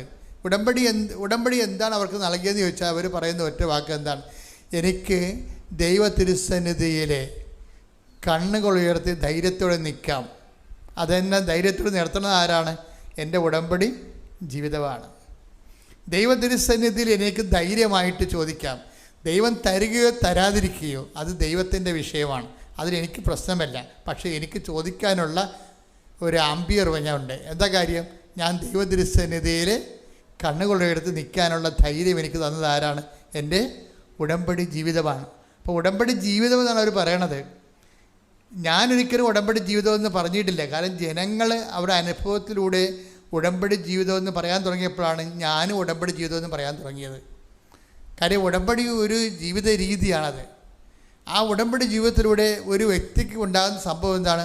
ദൈവത്തിൻ്റെ തിരുസന്നിധിയിൽ കണ്ണുകൾ ഉയർത്തി നിൽക്കാൻ നമുക്ക് ആശങ്കയില്ലാതെ, സംശയമില്ലാതെ, ഞെട്ടുറപ്പോടുകൂടി നിൽക്കാൻ പറ്റും. കാര്യം എന്താണ്? അവരുടെ പ്രവർത്തനത്തിൻ്റെ രീതിയാണ്. കന്നഡയും ഇംഗ്ലീഷുകാരുടെ ഇംഗ്ലീഷും ഹിന്ദിയോട് ഹിന്ദി, അത്രയും ഭാഷയ്ക്ക് നൈപുണ്യം ഇല്ലെങ്കിൽ പോലും ആദ്യം പതർച്ചൊന്നും ഇല്ലാതെ കർത്താവിന് സുവിശേഷ വേല. അപ്പോൾ ഇത് ചെയ്യണത് എന്താണ്? ഇത് ചെയ്യണത് ഇവർ 12 മണിക്കൂർ ജോലി കഴിഞ്ഞിട്ടാണ് ചെയ്യണത്. 12 മണിക്കൂർ ജോലിയുണ്ട് അവർക്ക് അവരുടെ ഓഫീസിൽ. അത് കഴിഞ്ഞിട്ടാണ് ഇവർ ചെയ്യണത്. അപ്പോഴവരുടെ മനസ്സിൽ കർത്താവിനോട് ഒരു ചിന്ത വന്നതെന്ന് വെച്ച് കഴിഞ്ഞാൽ, എനിക്കിത്തിരി സമയം കിട്ടുകയാണെങ്കിൽ എനിക്ക് ടെൻഷൻ ഇല്ലാതെ ജോലി ചെയ്യാവില്ല. അതാണ് പിന്നീട് അവർ ഈശോയോട് പറയണ ഒരു കാര്യം. എനിക്കിത്തിരി സമയം, ഇപ്പോൾ 12 മണിക്കൂർ ജോലി ചെയ്യണ്ടേ. തന്നെയല്ല വേറെ പ്രശ്നമുണ്ട്. എന്താണ്? ഈ ഒക്കുലർ മയോപ്പതി എന്നും പറഞ്ഞ രോഗമുണ്ട്. കണ്ണിൻ്റെ മസിൽ കടിക്കും. അപ്പം അത് കണ്ണിന്, അതുകൊണ്ട് ഈ കമ്പ്യൂട്ടർ നോക്കി കുറച്ച് നേരം ഇരുന്ന് കഴിഞ്ഞാൽ തന്നെ കണ്ണൊക്കെ വല്ലാത്ത രീതിയിൽ കണ്ണ് നിറയാനും മസിൽ പിടിക്കാനൊക്കെ തുടങ്ങും. അപ്പോൾ മസിൽ വെട്ടിക്കയറ്റതൊക്കെ നമ്മൾ പറയത്തില്ലേ, അപ്പോൾ കണ്ണിൻ്റെ മസിൽ പിടിക്കും. അപ്പോൾ ആ രോഗമുള്ള ആളാണ് ഈ 12 മണിക്കൂർ ജോലി ചെയ്യണത്. ഈ ജോലിയുടെ ഇടയ്ക്കാണ് ഈ സുവിശേഷ വേലയ്ക്ക് പോണത്. അപ്പോൾ ഈശോയോട് മനസ്സിലൊന്ന് വിചാരിക്കും, എന്താണ്, എനിക്ക് ഇത്തിരി സമയം കൂടി കിട്ടിയിരുന്നെങ്കിൽ എനിക്ക് കുറച്ചുകൂടി സമാധാനത്തിൽ പ്രേക്ഷിത വരെ ചെയ്യാൻ പറ്റുമല്ലോ എന്ന്. അവർ മനസ്സിൽ വിചാരിച്ചതേ ഉള്ളൂ. അവർക്ക് പ്രൊമോഷൻ്റെ സമയമൊന്നും ആയിട്ടില്ല. നിയമപരമായിട്ട് അവർക്ക് പ്രൊമോഷന് 3 കൊല്ലം കൂടി വേണം. പക്ഷേ എന്ത് ചെയ്ത്, ആ മനസ്സിൽ വിചാരിച്ച ആ ആഴ്ച തന്നെ ഈശോ അവർക്ക് പ്രൊമോഷനും ശമ്പളവും കൂട്ടുകയാണ്. ദൈവം ഇങ്ങനെ വളരെ കണ്ണെ കാണാവുന്ന പോലെയാണ്. നമ്മൾ ഈ പാത്ത് കളിച്ചിട്ടാണ് കുഴപ്പം വന്നിരിക്കുന്നത്. നിങ്ങൾ നേരെ വെളിച്ചത്ത് വരണം ദൈവത്തിൻ്റെ മുമ്പിൽ. ദൈവത്തിൻ്റെ മുമ്പിൽ വെളിച്ചത്ത് വന്നിട്ട് നിങ്ങളുടെ പ്രവർത്തനങ്ങൾ ദൈവം കാണട്ടെ. ദൈവം കണ്ട് ദൈവം മനസ്സിലാക്കണം. നിങ്ങളൊന്നും ഒളിച്ച് കളിക്കണില്ല. തൽക്കാലം ഇങ്ങനെ ഒരു കാര്യം കാണാൻ വേണ്ടി കുറച്ച് നാളത്തേക്കുള്ള ചുറ്റിക്കളിയല്ല എന്ന് ദൈവത്തിന് തോന്നണം. പല ആൾക്കാർക്ക് ഉടമ്പടി ചുറ്റിക്കളിയാണ്. എന്താണ്? ആ തൽക്കാലം ആ കാര്യം കാണാൻ വേണ്ടിയുള്ള ഒരു പമ്മലും ഒരു തിരികെത്തിക്കലും ഒരു ഓട്ടം പിടുത്തമൊക്കെ ഉള്ളൂ. ഇതൊക്കെ ദൈവത്തിന് അറിയാം.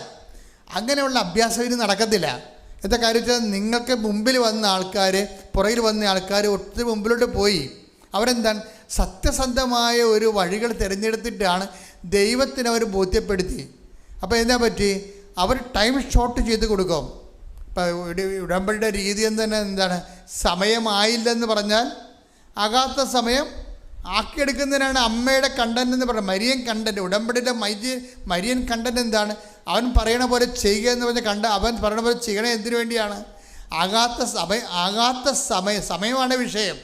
കൃപാസനത്തിൽ സമയഘടികാരം നെഞ്ചൽ ചാർത്ത് പ്രത്യക്ഷപ്പെടുമ്പോൾ സഞ്ചാരി മാതാവ് സമയത്തിൻ്റെ അധികാരിയെന്ന് ജനങ്ങൾ പ്രാർത്ഥിക്കുമ്പോൾ അതിൻ്റെ പിന്നിലുള്ള അന്തസത്ത എന്ന് പറഞ്ഞാൽ എന്താണ്? നിന്റെ സമയത്തിന് മേലെ ഇടപെടാൻ മാതാവിന് ദൈവം മധ്യസ്ഥ അധികാരം കൊടുത്തിരിക്കുന്നു. കൈയടിച്ച് ശ്രദ്ധിക്കട്ടെ. ഈ ട്രാൻസ്ഫർ ഇതോടുകൂടി പ്രൊമോഷനോട് കൂടി എന്നാ ചെയ്ത്? ബോണസ് കൂടി, പിന്നെ ഇൻക്രിമെൻ്റ് കൂടി. ഇവർ പ്രതീക്ഷിക്കാത്തവരെ കാശ് ഇവർക്ക് കിട്ടി. ഈ കാശൊക്കെ പിടിച്ചുകൊണ്ടിരിക്കുമ്പോൾ എന്തെങ്കിലും ചെയ്യണം. ഇത് വേണ്ടി ആർക്ക് ചെയ്യണം? ആർക്കെങ്കിലും ഈശോയുടെ പേരിൽ, ഉടമ്പടിയുടെ പേരിൽ എന്തെങ്കിലും ചെയ്യണമെന്ന് പറഞ്ഞുകൊണ്ടിരിക്കുകയാണ്. അപ്പോഴൊരു നേഴ്സ് വന്ന് ഇവരെ കാണാം. ഇവർ സ്ഥിരമായിട്ട് പോകുന്ന ഗവൺമെൻറ് ആശുപത്രിയിൽ നേഴ്സ് പറയും, നിങ്ങൾ എന്നോട് പറഞ്ഞില്ലേ സഹായിക്കാനുള്ള ആരെങ്കിലും കാണുമെങ്കിൽ പറയണമെന്ന്. ഞാനൊരാളെ കണ്ടിട്ടുണ്ടെന്ന് പറഞ്ഞു. ഒരാളുടെ അടുത്ത് ചെല്ലും. ആൾ ചെല്ലുമ്പോൾ അയാൾക്ക് കൈയും കാലം തളർന്നിരിക്കുകയാണ്. അപ്പം അയാളോട് ചോദിക്കും, നിങ്ങൾക്ക് എന്താ വേണ്ടതെന്ന് ചോദിക്കും. അപ്പം അയാൾ കരഞ്ഞ് പ്രാർത്ഥിച്ചുകൊണ്ടിരിക്കുകയാണ് കഴിഞ്ഞ ആഴ്ചയിൽ. എന്താണ്? ഒരു കസ്റ്റമൈസ് വീൽ ചെയർ കിട്ടാൻ വേണ്ടി. അപ്പോൾ പറഞ്ഞ് എനിക്കൊരു കസ്റ്റമൈസ് വീൽ ചെയർ തന്നാൽ മതി എന്ന് പറയും. അപ്പോൾ ഉള്ള വിഷയം എന്ന് പറയണത് അയാൾക്ക് കൈയും കാലം തളർന്നിരിക്കുകയാണ്. അപ്പോഴേ അദ്ദേഹത്തിന് അങ്ങനെയുള്ള മനുഷ്യരൊക്കെ ഈ ഭൂമി ജീവിച്ചിട്ടുണ്ട്. കൈയും കാര്യമൊക്കെ നിങ്ങൾ ഉയർത്തി സ്തുതിക്കാൻ നേരത്ത് ഓർക്കണം, ദൈവത്തോട് നന്ദി പറയണം. നമ്മളെ ഞാനായാലും നിങ്ങളായാലും. അപ്പം അതായത് ഉടനെ ഇവർക്ക് ആ പൈസ മുഴുവൻ കൊടുത്തിട്ട് വീൽ ചെയർ മെഡിക്കൽ അറേഞ്ച് ചെയ്ത്. അപ്പം ദൈവത്തിൻ്റെ കൂടെ ജീവിക്കുമ്പോൾ ആ ദൈവത്തിൻ്റെ കൂടെ ജീവിക്കുന്നതിന് വേണ്ടിയുള്ള ഒരു അറ്റ്മോസ്ഫിയർ ദൈവം നമുക്ക് ക്രിയേറ്റ് ചെയ്ത് തരും. അപ്പോൾ അവർക്ക് പ്രശ്നമൊന്നും ഉണ്ടാകില്ലെന്നല്ല, പ്രശ്നങ്ങളുണ്ടാകും. പക്ഷെ ദൈവം അത് കൈകാര്യം ചെയ്യും. അതാ ഉടമ്പടിയുടെ പ്രശ്നം. പെട്ടെന്ന് ഇവർ വർക്ക് ചെയ്തുകൊണ്ടിരിക്കുന്ന സമയത്ത് ഇവരുടെ ലാപ്ടോപ്പ് സ്ക്രീൻ ഔട്ടായി പോകും. ഒരു വർക്ക് ചെയ്തുകൊണ്ടിരിക്കുന്ന സമയത്ത് ലാപ്ടോപ്പ് എന്താ പറയണത്, സ്ക്രീനെ ഒന്നും കാണത്തില്ല, അത് കട്ടായി പോകും. ഇവരെങ്ങനെ കിണഞ്ഞ് വിഷമിച്ച് ഇത് നന്നാക്കിയിട്ടും ലാപ്ടോപ്പ് നന്നാക്കാൻ പറ്റണില്ല. അപ്പോൾ പിന്നെ അവർക്ക് വർക്ക് തീർന്ന്. അപ്പോൾ അവർ ഉടനെ അപ്പം മനസ്സിൽ ചിന്തിച്ച് എന്നാൽ വില്ലേജ് ഓഫീസിലോട്ട് പോകാമെന്ന് വിചാരിച്ച്. എന്താ കാര്യം എന്ന് വെച്ച് കഴിഞ്ഞാൽ അവരെ വീട്ടിൽ ഇരുന്ന് ഹോംവർക്ക് ചെയ്യണ സമയത്താണ് ഈ സംഭവിക്കണത്.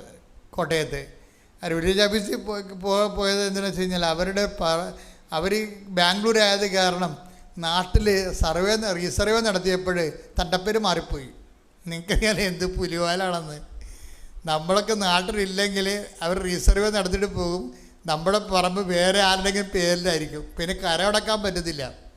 അങ്ങനെ കരമടക്കാൻ പറ്റാതെ 2 കൊല്ലമായി ഒരു പുരയിടത്തിന് കരമടക്കാൻ പറ്റാതെ കിടക്കുകയാണ്.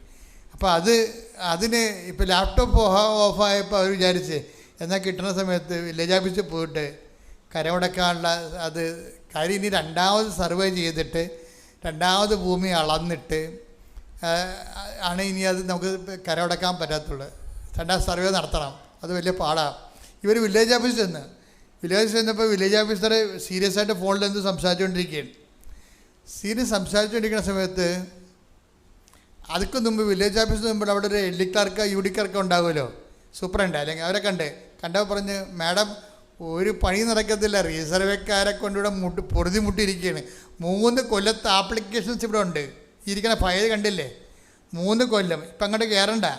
കാര്യം 3 കൊല്ലം മുമ്പ് തന്നത് പോലും ഞങ്ങൾക്ക് പോയി അളക്കാൻ പറ്റിയിട്ടില്ല. ഇതിന് ഒത്തിരി കംപ്ലൈൻറ്റുകൾ കിടക്കണ കാരണം ഇതൊന്നും നടക്കത്തില്ലെന്ന് പറഞ്ഞു.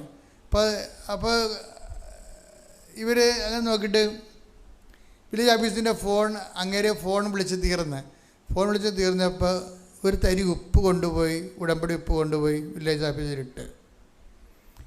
നിങ്ങൾ ഉപ്പ് ഇട്ട് പ്രാർത്ഥിക്കണമെന്ന് പറയണില്ലേ? എപ്പോഴും നമ്മൾ ശ്രദ്ധിക്കണമെന്ന് വെച്ച് കഴിഞ്ഞാൽ നിങ്ങളതൊരു ശുദ്ധപ്രയോഗം പോലെ ചെയ്യരുത്.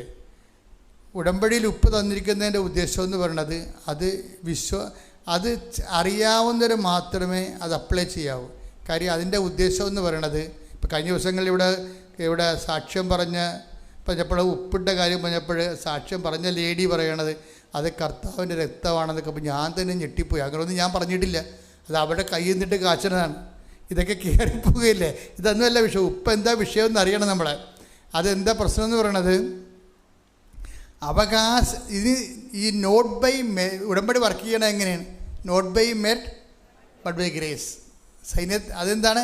അത് എപ്പോഴും ഓർക്കണം. ഉടമ്പടിയുടെ സ്പേസ് എന്ന് പറയണത് എൻ്റെ നോട്ട് ബൈ മെറിറ്റ്, എൻ്റെ യോഗ്യതയല്ല, അങ്ങയുടെ കൃപയെന്നാണ്. അത് തന്നെയാണ് ഈ ഉപ്പിൻ്റെ പ്രയോഗത്തിൻ്റെ അത് വരണത്. ഉപ്പിൻ്റെ പ്രയോഗം ബൈബിളിൽ ഉടമ്പടി ഉപ്പെന്നാണ് വിളിക്കുന്നത്. അതിനെ ബൈബിളുള്ളതാണ് ഉടമ്പടി ഉപ്പ്, അല്ലാതെ കൃപാസനത്തിന് വെച്ചിട്ട് തന്നെ അല്ല. ഉടമ്പടി ഉപ്പ് ബൈബിളിലുള്ളതാണ്. പക്ഷെ ഉപ്പ് ഉപയോഗിക്കുന്നത് എപ്പോഴാണ്? അഹ്റോന് അതുപോലെ ലേവ്യ സന്തതികൾക്കും ഇസ്രയേലിൻ്റെ ഭാഗം വെച്ചപ്പോൾ ഓഹരിയില്ല. അപ്പോൾ മോസസ് അഹ്റോനോട് പറയും, ലേവ്യ പുത്രന്മാർ പുരോഹിതന്മാർ അൾത്താർ ശുശ്രൂഷകരാണ്, അവർക്ക് ഇസ്രയേലിൽ ഓഹരിയില്ല. ദൈവമായ കർത്താവായ ദൈവം തന്നെയാണ് അവരുടെ ഓഹരി. അതുകൊണ്ട് ബലിവസ്തുക്കളിൽ ഉപ്പ് തളിച്ചതുകൊണ്ട് അത് ആരും എടുക്കരുത്, അത് ലേവ്യ കുടുംബത്തിലുള്ളതാണെന്ന് പറയും. അതാണ് ഉപ്പ് തളിക്കേണ്ടത് ദൈവത്തിനുള്ളതാണെന്ന്. അതാണ് എൻ്റെ അർത്ഥം. നമ്മൾ ഉപ്പ് കൊണ്ട് തളിച്ചതിൻ്റെ അർത്ഥം എന്താണ്? വിശ്വാസ പ്രമാണം ചൊല്ലിയത് അർത്ഥത്തിൻ്റെ അർത്ഥം എന്താണ്? ഞാനിവിടെ തോറ്റിരിക്കുന്നു, എനിക്കിവിടെ അവകാശമില്ല, എൻ്റെ അവകാശം കർത്താവാണെന്ന്. ശ്രദ്ധിക്കട്ടെ, ഹല്ലേലൂയ. അത് നമ്മൾ അറിയണമെങ്കിൽ, അത് വായിക്കണമെങ്കിൽ സംഖ്യ എടുത്ത്, സംഖ്യ 18, 19, 20 എടുത്ത് ശ്രദ്ധിക്കട്ടെ. ഹല്ലേലൂയ, ഹല്ലേലൂയ, ഹല്ലേലൂയ, ഹല്ലേലൂയ. യേശുവേ നന്ദി. ഹല്ലേലൂയ, ഹല്ലേലൂയ, ഹല്ലേലൂയ. യേശുവേ സ്തുതി. ഹല്ലേലൂയ, ഹല്ലേലൂയ, ഹല്ലേലൂയ. യേശുവേ ആരാധന, ആരാധന, ആരാധന, ആരാധന. സംഖ്യ 18:19. ഇസ്രായേൽ ജനം കർത്താവിന് നീരാജനമായി സമർപ്പിക്കുന്ന ഉപ്പ് തളിച്ച് സമർപ്പിക്കുന്ന വിശുദ്ധ കാഴ്ചകളെല്ലാം നിനക്കും പുത്രന്മാർക്കും പുത്രിമാർക്കും ശാശ്വത അവകാശമായി ഞാൻ നൽകുന്നു. കർത്താവിന്റെ സന്നിധിയിൽ നിനക്കും സന്തതികൾക്കും ഇത് എന്നേക്കും നിലനിൽക്കുന്ന അലംഘനീയമായ ഉടമ്പടിയായിരിക്കും. 18-20 വായിച്ചേ. കർത്താവ് അഹറോനോട് അരുൾ ചെയ്തു, ഇസ്രായേലിൽ നിനക്ക് ഭൂമി അവകാശമായി ലഭിക്കുകയില്ല. അവരെ പോലെ നിനക്ക് ഓഹരിയും ഉണ്ടായിരിക്കുകയില്ല. ഞാനാണ് നിന്റെ അവകാശവും ഓഹരിയും. ഇതാണ് ഉപ്പ് തളിക്കാനാണ് ഉദ്ദേശിക്കുന്നത്. എന്താണ്? എനിക്ക് ഇതിൻ്റെ അകത്ത് കഴിവില്ല, എനിക്ക് ഇതിൻ്റെ അകത്ത് ഓഹരിയില്ല. എൻ്റെ ഓഹരി എൻ്റെ കർത്താവാണ്. Not by merit but by grace. ഇതാ സംഭവം. സൈന്യത്താലെ അല്ല, ശക്തിയാലെ അല്ല, കർത്താവിൻ്റെ ആത്മാവിനാൽ. മരുന്നോ ലേപനമോ അല്ല, കർത്താവിൻ്റെ വചനമാണ്. കൈയടിക്കട്ടെ, ശ്രദ്ധിക്കട്ടെ. ഹല്ലേലൂയ, ഹല്ലേലൂയ, ഹല്ലേലൂയ, ആരാധന, ആരാധന, ഹല്ലേലൂയ, ഹല്ലേലൂയ, ഹല്ലേലൂയ, ഹല്ലേലൂയ.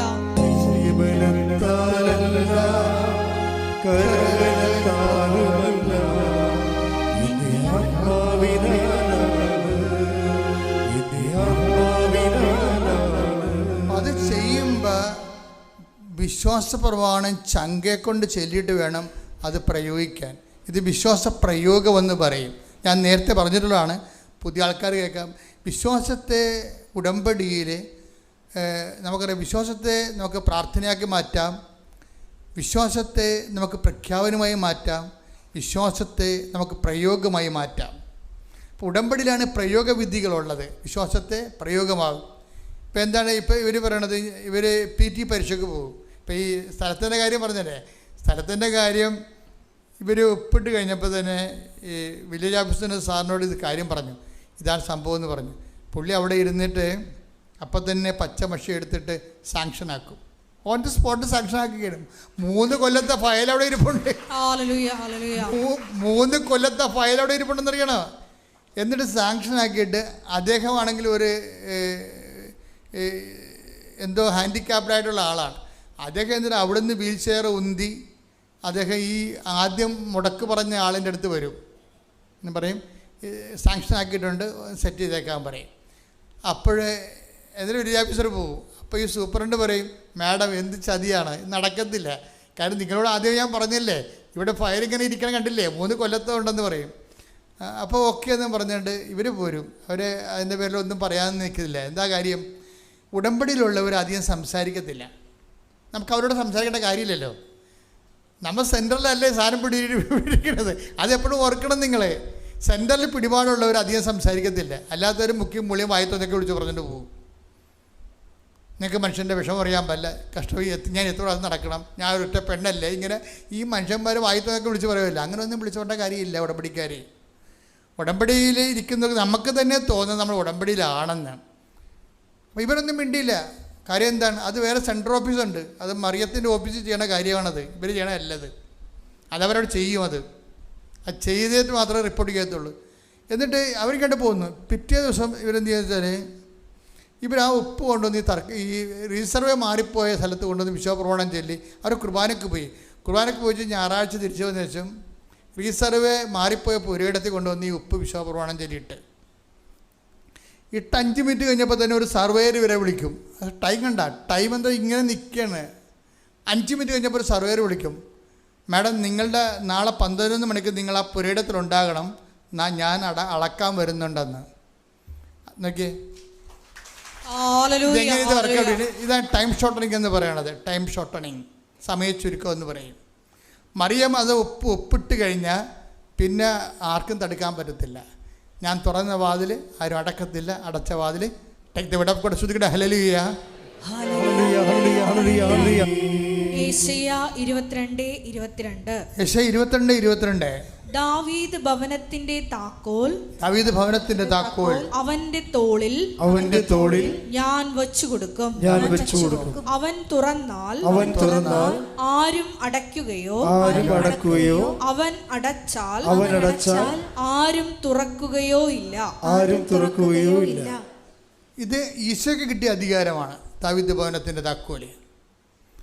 ആ അധികാരമാണ് അമ്മയുടെ മധ്യസ്ഥതയിൽ കൈമാറണത്. അമ്മ അവിടെ കൊണ്ട് ഒപ്പിട്ട് സമയം ആയില്ലെന്ന് പറഞ്ഞാൽ പോലും അമ്മ ഒപ്പിട്ട് കഴിഞ്ഞാൽ ആകാത്ത സമയം ആക്കിയെടുക്കും. എപ്പോഴും എൻ്റെ മക്കളോട് എനിക്ക് ആധിയോടും ഭീതിയോടും കൂടി പറയാനുള്ള കാര്യം, ഞാൻ പറയണത് ഏത് രീതിയിൽ നിങ്ങൾക്ക് മനസ്സിലാവണമെന്ന് എനിക്കറിയത്തില്ല. കാര്യം ഇതിന് ഉടമ്പടിയുടെ ഒരു ജീവിതമുണ്ട്. അത് കുറച്ച് കാര്യം ഉടമ്പടി പ്രകാരം, കുറച്ച് കാര്യം തോന്നിവാസമായിട്ട് എടുക്കുക കഴിഞ്ഞാൽ ഉടമ്പടി ജീവിതം ആകത്തില്ല. ഉടമ്പടി ഫുൾ ആൻഡ് ഫുള്ളായിട്ട് തന്നെ ഉടമ്പടി നിലപാടാണ്. ഉടമ്പടി എന്ന് പറയുന്നത് ഒരു നിലപാടാണ്, ശരിക്കും ഒരു സമീപന രീതിയാണ്. എല്ലാം ഉടമ്പടി പ്രകാരം. അവർ സംസാരിക്കാതെ പോകുന്നത് എന്താണ്? അത് ഉടമ്പടി പ്രകാരമാണ്.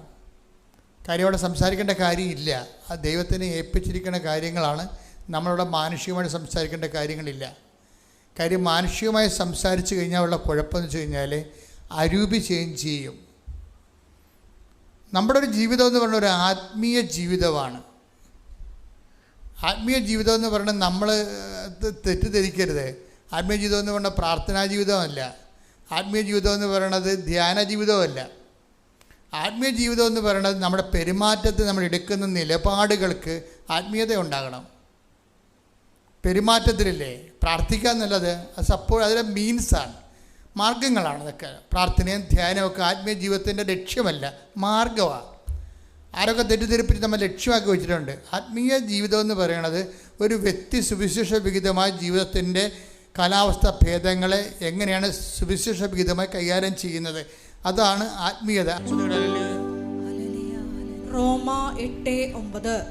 ദൈവത്തിന്റെ ആത്മാവ് യഥാർത്ഥമായി നിങ്ങളിൽ വസിക്കുന്നെങ്കിൽ നിങ്ങൾ ജഡികരല്ല ആത്മീയരാണ്. അപ്പോൾ ദൈവാത്മാവ് വസിച്ചാൽ മാത്രമേ നമ്മൾ ആത്മീയരാകത്തുള്ളൂ. അതിൻ്റെ കാരണം വെച്ചാൽ അതുകൊണ്ട് ദൈവാത്മാവിനാൽ വസിക്കണമെന്ന് വെച്ചാൽ ദൈവാത്മാവ് നയിക്കപ്പെടുകയാണ്. നമ്മുടെ എന്തെങ്കിലും കാര്യം തീരുമാനിക്കുമ്പോൾ അത് നയിച്ചുകൊണ്ട് പോണത് ദൈവാത്മാവിനായിരിക്കണം, ലോകത്തിൻ്റെ ആത്മാവിനാലായിരിക്കരുത്. നിർഭാഗ്യവശാൽ നമ്മുടെ പല കാര്യങ്ങളും നയിക്കപ്പെടുന്ന ലോകത്തിൻ്റെ ആത്മാവിനാലാണ്. ആരെ പറ്റിക്കാം, ഏത് രീതിയിൽ തരികിട കാണിച്ച് തട്ടിപ്പ് കാണിക്കാം, അതെല്ലാം ലോകത്തിൻ്റെ ആത്മാവിനാലാണ്. ദൈവികമായ കാര്യങ്ങൾ വരുമ്പോൾ കൊള്ളലാഭങ്ങളൊന്നും കിട്ടത്തില്ല നമുക്ക്. ബിസിനസ്സുകാരെല്ലാം ഇവിടെ നിന്ന് ഗുഡ് ബൈ പറഞ്ഞു പോകും. എന്താ കാര്യം? കൊള്ളലാഭം കിട്ടത്തില്ല. പറ്റിച്ചാലും വെട്ടിച്ചാലും അല്ലേ ആൾക്കാർക്ക് കൊള്ളലാഭം കിട്ടത്തുള്ളൂ. ഒന്നെങ്കിൽ സർക്കാരിനെ പറ്റിക്കണം, അല്ലെങ്കിൽ നിങ്ങളുടെ കമ്പോണൻറ്റിനെ പറ്റിക്കണം, അല്ലെങ്കിൽ നിങ്ങളുടെ സപ്ലൈസിനെ പറ്റിക്കണം. ആരെങ്കിലും പറ്റിക്കേണ്ടി വരികയില്ലേ? പറ്റിക്കാതെ തന്നെ ലാഭം ഉണ്ടാക്കണം. പറ്റിച്ചാണ് ലാഭം ഉണ്ടാക്കണമെന്നുണ്ടെങ്കിൽ അത് ലോകത്തിൽ അതിന് കെട്ടിയെടുത്ത് ക്രിസ്ത്യാനി ആകേണ്ട കാര്യമൊന്നുമില്ല. അത് ലോകത്തിലുള്ള എല്ലാവരും ചെയ്യണതാണ്. യേശു ക്രിസ്തുവിനെ മാറ്റി നടത്തിയ എന്ത് പോക്കൃത്തിലൊന്നും കാണിക്കണമെന്ന് ഒരു പ്രശ്നവുമില്ല. ഉടമ്പടി ജീവിതം എന്ന് പറയണത് ദൈവത്തിന് തോന്നണം നമ്മൾ ഉടമ്പടിയിലാണെന്നുള്ളത്. അതുകൊണ്ടാണ് ഈശോ ഒരു കഷ്ണം ചേർത്തത്, ഞങ്ങളെ പ്രലോഭനത്തിൽ ഉൾപ്പെടുത്തുക. അതാണ് സംഭവം. അത് കഷ്ണം ചേർത്തിക്കേണ്ടത്. കാര്യം ഇതെല്ലാം ചീട്ട് കൊട്ടാരം പോലെ തകടം മറിയണ ഒറ്റ സാധനമാണ്. പക്ഷേ കേട്ട് ഒരു പ്രലോഭനം വന്നാൽ മതി. പ്രലോഭനം പറഞ്ഞെങ്കിൽ ഈ പ്രലോഭനം ഉണ്ടായി അതിനെ അടിപ്പെട്ട് കഴിഞ്ഞാൽ പിന്നെ ഇവനെ പ്രലോഭനവും കൊണ്ടുപോയിക്കൊള്ളൂ. ഇവൻ്റെ ഗുണവത പിന്നെ പ്രലോഭനമേ ഇവനും ഉണ്ടാകത്തുള്ളൂ. ഒരു പ്രശ്നം അതാണ്. ഇതെപ്പോഴും നമ്മൾ ശ്രദ്ധിക്കണം. ഒരുത്തൻ പ്രലോഭനത്തിൽ വീഴുന്നവനാണെങ്കിൽ സാമ്പത്തികമാകാം, അധികാരമാകാം, അല്ലെങ്കിൽ വേറെ എന്തെങ്കിലും ആകാം, വീഴുന്നവരാണെങ്കിൽ വീണുകൊണ്ടേയിരിക്കും. വീഴാത്തവരാണെങ്കിൽ വീഴത്തില്ല. എന്താണ്? പ്രലോഭനം വഴിമാറിപ്പോവും. അത് വ്യക്തിയാണ് തീരുമാനിക്കണത്. അതിനിപ്പം നമ്മൾ ഇപ്പം ചിലർ ധ്യാനം നടത്തില്ലേ, ചിലർ പറയണേ ഇപ്പം യോഗയൊക്കെ നടത്തിയാൽ നമുക്ക് മനസ്സിന് സമനില കിട്ടും. ഓക്കെ, അത് ഇല്ലെന്ന് ഞാനൊന്നും പറയണില്ല. പക്ഷെ ബൈബിൾ എന്താ അതിനെക്കുറിച്ച് പറയണത്? അങ്ങനെയുള്ള സമനിലയെ ആത്മീയതയായിട്ട് തെറ്റിദ്ധരിക്കുന്നതാണ് പറയണത്. അതൊന്നും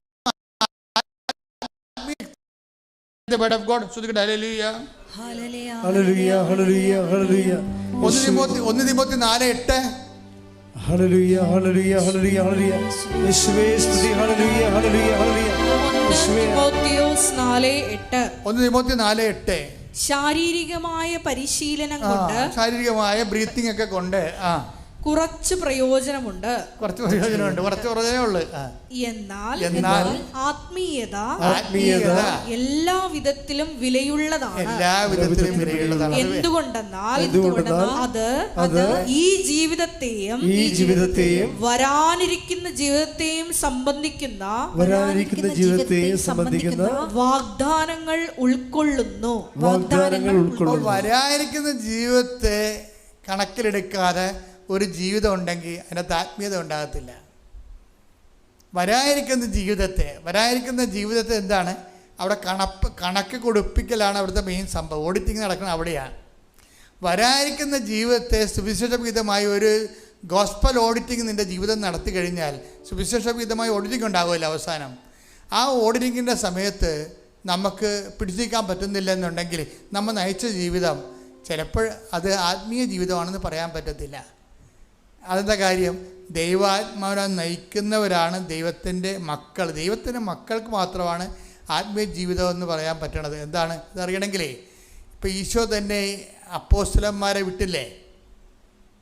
ഒരു വിഷയം ലോകായികമായിട്ടും കൈകാര്യം ചെയ്യാം, ആത്മീയമായിട്ടും കൈകാര്യം ചെയ്യാം. ഉടമ്പടി ഇരിക്കുന്നവർ ശ്രദ്ധിക്കേണ്ട കാര്യങ്ങളാണ്. നമുക്ക് 2 ഓപ്ഷൻസ് ഇല്ല, ഒരു ഓപ്ഷനേ ഉള്ളൂ. ഇപ്പോൾ അപ്പോസ്തലന്മാർ വിട്ടപ്പോൾ അവരെങ്ങനെയാണ് കൈകാര്യം ചെയ്യുക? ഇപ്പോൾ സമറിയയിലേക്ക് അപ്പോസ്തലന്മാർ പോയി. അപ്പോൾ സമറിയക്കാർ പറയും നിങ്ങളെ വിടത്തില്ല. എന്താ കാര്യം? നിങ്ങൾ ജെറുസലേമിലേക്ക് പോകുന്നവരാണ്. അപ്പോൾ അപ്പോസ്തലന്മാർ എന്ത് ചെയ്യും? അവർ അവസാനം അപ്പോസ്തലന്മാരുടെ സ്റ്റാൻഡ് മറന്നിട്ട് പറയും കർത്താവിനോട് തിരിച്ചു വന്നിട്ട് അവർ ക്ഷോഭിക്കും. അതിനെന്താ ക്ഷോഭിക്കണത്? എന്താ പറയണത്? ഇവർ തീയും ഗന്ധകവും ഇറക്കി ഇവർ നശിപ്പിക്കാൻ ഞങ്ങൾ കൽപ്പിക്കട്ടെ. അപ്പോൾ അപ്പോസ്തലന്മാരാണെങ്കിലും അത് ആത്മീയത അല്ല, ശരിക്കും അത് ലൗകായികതയാണ് അല്ലേ? അത് 9:25 എടുത്ത് ശ്രദ്ധിക്കട്ടെ. ലൂക്കായുടെ സുവിശേഷം ലൂക്ക 9:54. ഇത് കണ്ടപ്പോൾ ശിഷ്യന്മാരായ യാക്കോബും യോഹന്നാനും പറഞ്ഞു, കർത്താവേ, സ്വർഗത്തിൽ നിന്ന് അഗ്നി ഇറങ്ങി ഇവരെ നശിപ്പിക്കട്ടെ എന്ന് ഞങ്ങൾ പറയട്ടെയോ? ഇപ്പൊ എന്താ പ്രശ്നം വെച്ച് കഴിഞ്ഞാൽ അവിടെ നശിപ്പിക്കട്ടെ എന്നല്ല പറയണത്. അപ്പം നമ്മൾ പറഞ്ഞില്ലെങ്കിലും നമ്മൾ എന്തെങ്കിലും നമുക്കൊരു വിഷമം ഉണ്ടാകാൻ പറയും, ദൈവമേ എന്തുമാത്രം ആൾക്കാരെ മണ്ടിയിടിച്ച് ചാകണം, ഈ ശവം ഇപ്പോഴും കുത്തിയിരിക്കാനുള്ള പറയാം. അത് മതി. അവരോട് ഉടമ്പടി അവിടുത്തെ ബ്രേക്കായി. നിങ്ങളുടെ ഉടമ്പടിയുടെ കാര്യത്തിൽ തീരുമാനമായി. വയ്യാവേലികളെ വഴിയെ പോണവർ വന്ന് ഉടമ്പടിക്കാത്ത എടുക്കുമ്പോൾ ഞാൻ ബഹളം ഉണ്ടാക്കേണ്ട കാര്യം അതാണ്. നിങ്ങൾക്കറിയാം, അങ്ങനെ ഒരു നിലപാടുകാർക്ക് ഉടമ്പടിയായിട്ട് മുന്നോട്ട് പോകാൻ പറ്റത്തില്ല. കാരണം നിങ്ങൾ പിശാചുമായിട്ടല്ല ഉടമ്പടി ചെയ്തിരിക്കുന്നത്. ആരുമായിട്ടാണ്? ദൈവമായിട്ടാണ്. അമ്മയുടെ മധ്യസ്ഥത. ആ ഒരു ബോധം ഉണ്ടാകണം നമുക്ക്. അതുകൊണ്ട് തന്നെ ഉടമ്പടി ബ്രേക്കാകാതിരിക്കും. നമ്മുടെ മെയിൻ ഉദ്ദേശം എന്താണ്? നമ്മൾ പോണ കാര്യം നമ്മുടെ ഈഗോ അനുസരിച്ച് സാധിക്കുകയല്ല. നമ്മുടെ ഉദ്ദേശം എന്താണ്? ഉടമ്പടി ബ്രേക്കാകരുതെന്നുള്ളതായിരിക്കണം നമ്മുടെ ഉദ്ദേശം. നമ്മുടെ ലക്ഷ്യം അതായിരിക്കണം. എന്താണ്? ദൈവവും നമ്മളും തമ്മിലുള്ള ഉടമ്പടി ബ്രേക്ക്. അതുകൊണ്ടാണ് അവരിത്രയുമൊക്കെ ശാഠ്യം പിടിച്ച് പറഞ്ഞെങ്കിലും ഒരു വാക്ക് പോലും ആ മനുഷ്യനോട് പരാതി പറയാതെ അവർ തിരിച്ചു പോരാൻ കാര്യം എന്താണ്? അവർ ഉടമ്പടിയിലായതുകൊണ്ടാണ്. ഇപ്പം ഈശോ പറഞ്ഞില്ല 56:9-56 എടുത്ത് അവർ മറ്റൊരു ഗ്രാമത്തിലേക്ക് പോയി. അതിലേ ഉള്ള സംഭവം. അപ്പോൾ ഈശോ എടുത്ത് ആ വിഷയം വന്നപ്പോൾ ഈശോ ആത്മീയമായിട്ടാണ് കൈകാര്യം ചെയ്തത്. അപ്പോസ്തലന്മാർ അത് ജഡികമായിട്ട് കൈകാര്യം ചെയ്തത്.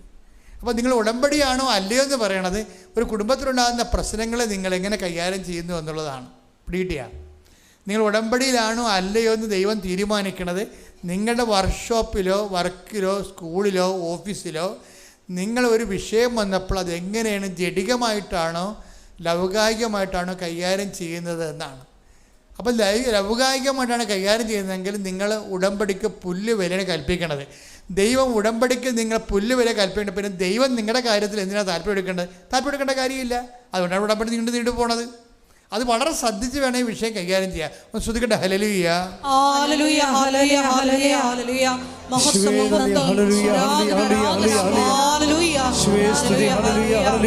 ഉടമ്പടി നിബന്ധനകൾ ദൈവസ്നേഹത്തോടെ പാലിക്കുവാനുള്ള വലിയ അഭിഷേകം ഈ ആരാധനയിലൂടെ ഞങ്ങൾക്ക് നൽകണമേ.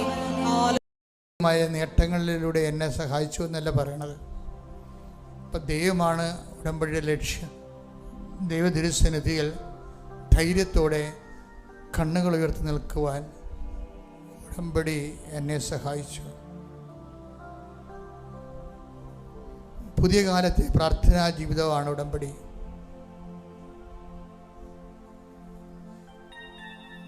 ഇത്രയും വലിയ സാക്ഷ്യങ്ങൾ അവരുടെ ജീവിതത്തിൽ വരാൻ ഇനിയും കുറേ സാക്ഷ്യങ്ങൾ അവർ പറഞ്ഞിട്ടുണ്ട്. നമ്മുടെ സമയപരിമിതി ഞാൻ കുറച്ച് എഡിറ്റ് ചെയ്ത് മാറ്റുകയാണ്. അത് തുടരെ എല്ലാ മാസവും ആവർത്തിക്കുന്ന സാക്ഷ്യങ്ങളാണ്. ദൈവം നേരിട്ട് ഏറ്റെടുത്തിട്ടുള്ള ഒരു ജീവിതമാണ്. അതിൻ്റെ കാരണം ദൈവത്തെ അവർ ഏറ്റെടുത്തു എന്നുള്ളതാണ്. എന്തിനാണ് ശ്വസിക്കണത് എന്ന് ചോദിച്ചാൽ ദൈവത്തിന് വേണ്ടി ജീവിക്കാനെന്നാണ് മറുപടി. എന്തിനാണ് ശ്വസിക്കണമെന്ന് ചോദിച്ചാൽ ദൈവത്തിന് വേണ്ടി ജീവിക്കാൻ.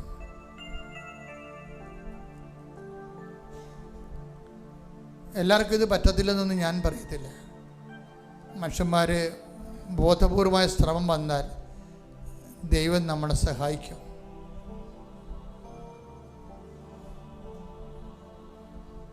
കർത്താവേ, ഓരോ ദിവസവും ഉടമ്പടിയുടെ പുതിയ പുതിയ അനുഭവങ്ങളിലൂടെ ഞങ്ങളെ അങ്ങ് ദൈവാനുഭവത്തിൻ്റെ ശ്രീകോവിലേക്ക് നീ ഞങ്ങളെ കൈപിടിച്ച് ഉയർത്തുകയാണ്. ഓൺലൈനിൽ പ്രാർത്ഥന കൂടുന്നവരും തീർത്ഥാടനത്തിൽ പ്രാർത്ഥന കൂടുന്നവർ ഉടമ്പടി പ്രാർത്ഥന കൂടുന്നവരെയും നീ സമൃദ്ധമായി അനുഗ്രഹിക്കണമെന്ന് പ്രാർത്ഥിക്കുന്നു. കർത്താവേ, നിന്റെ വിശുദ്ധ പൗരോഹിത്യത്തെ മഹത്വപ്പെടുത്തണമേ. കർത്താവേ, സഭയിലുള്ള സാന്നിധ്യം നീ പ്രകടമാക്കണമേ. ഈശോ 39 വർഷം അർപ്പിച്ച കൃപാനയുടെ യോഗ്യതയാൽ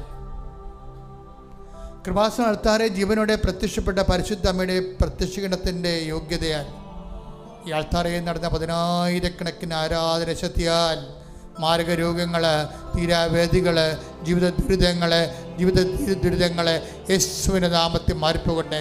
ശ്രുതികട ഹല്ലേലൂയ, ഹല്ലേലൂയ, ഹല്ലേലൂയ, ഹല്ലേലൂയ. എല്ലാ രോഗങ്ങളും ദുരിതങ്ങളും അങ്ങയുടെ നാമത്തെ ആരാധനയിലൂടെ വീണ്ടും വീണ്ടും മഹത്വപ്പെടുത്തണമേ. Hallelujah, hallelujah. മഹത്വം, മഹത്വം, ആരാധന. ഹല്ലേലൂയ. സദയം തുടേ സുഖമായി എന്റെ ഉള്ളം അരികിൽ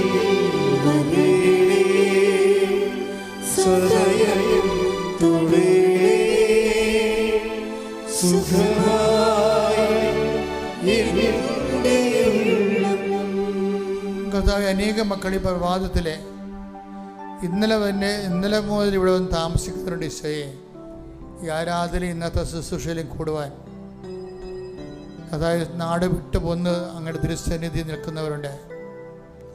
വെളുപ്പിനെ എഴുന്നേറ്റ് ധൃതി പിടിച്ച് അങ്ങയുടെ തിരുസന്നിധിയിൽ പരക്കം പാഞ്ഞെത്തിയവരുണ്ട്. ഈ ആരാധന കൂടുന്നവർ, ഓൺലൈനിലേക്ക് കൂടുന്നവരുണ്ട്. അവരെല്ലാവരെയും നിൻ്റെ തിരുസന്നിധിയിൽ കൊണ്ടുവരുന്ന ഈശോയെ, ഉടമ്പടി വെച്ചിരിക്കുന്ന എല്ലാ നിയോഗങ്ങളും ഈ ആഴ്ച, ഈ മാസം വെച്ചിട്ടുള്ളത്, കഴിഞ്ഞ മാസം വെച്ചത്, കഴിഞ്ഞതിൻ്റെ മുമ്പത്തെ മാസം വെച്ച നിയോഗങ്ങൾ, അതൊക്കെ മുമ്പ് വെച്ച നിയോഗങ്ങളെല്ലാം ഇപ്പോൾ പരിശുദ്ധ അമ്മ ദേവമാതാവിൻ്റെ തിരുസന്നിധിയിലേക്ക് പുനഃസമർപ്പണം ചെയ്തുകൊണ്ട് എല്ലാ മേഖലകളെയും വേദനിക്കുന്ന മക്കളുടെ മേലെ ദൈവത്തിൻ്റെ കാരുണ്യം, മാരക രോഗങ്ങൾ, തീരാവേദികളും, ജീവിത ദുരിതങ്ങളും, സാമ്പത്തിക കെടുതികളും, ജപ്തി നടപടികളും, വസ്തുവിൻ്റെ ക്രയവിക്രയങ്ങളും, ഇങ്ങനെ വിദ്യാഭ്യാസത്തിൻ്റെ അഡ്മിഷനും, അതുപോലെ തന്നെ പരീക്ഷകളും, പരീക്ഷകളും, ഇൻ്റർവ്യൂവിൻ്റെ ഫലങ്ങളും, ഇങ്ങനെ ജോലി തടസ്സങ്ങളും, വിസയുടെ പ്രോസസ്സിങ്, അതുപോലെ ഉണ്ടായ തടസ്സങ്ങൾ, ഇങ്ങനെ മനുഷ്യൻ്റെ നിൽക്കുന്ന നാനാജാതി വിഷമതകളിൽ നിന്ന് യേശുവിൻ്റെ ഉന്നതമായ നാമത്തെ മറിയത്തിൻ്റെ മധ്യസ്ഥത നിങ്ങൾ വിടുതൽ പ്രാപിക്കട്ടെ. ശ്രുതികട്ടെ. ഹല്ലേലൂയ.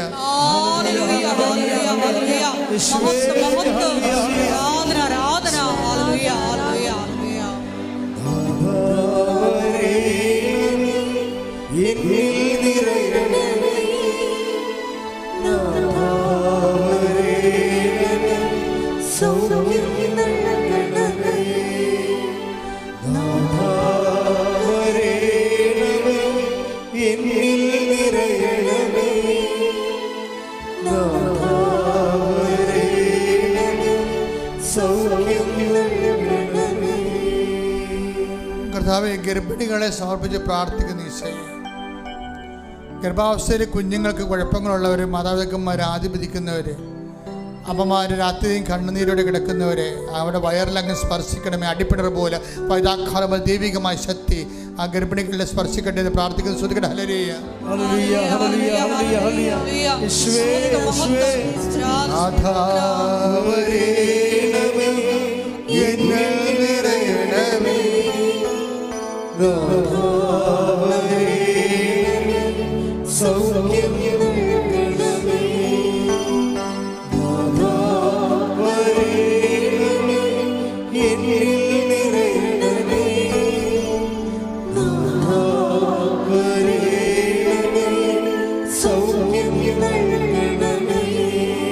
കർത്താവേ, നിന്റെ വിശുദ്ധ പൗരോഹിത്യത്തെ മഹത്വപ്പെടുത്തണമേ.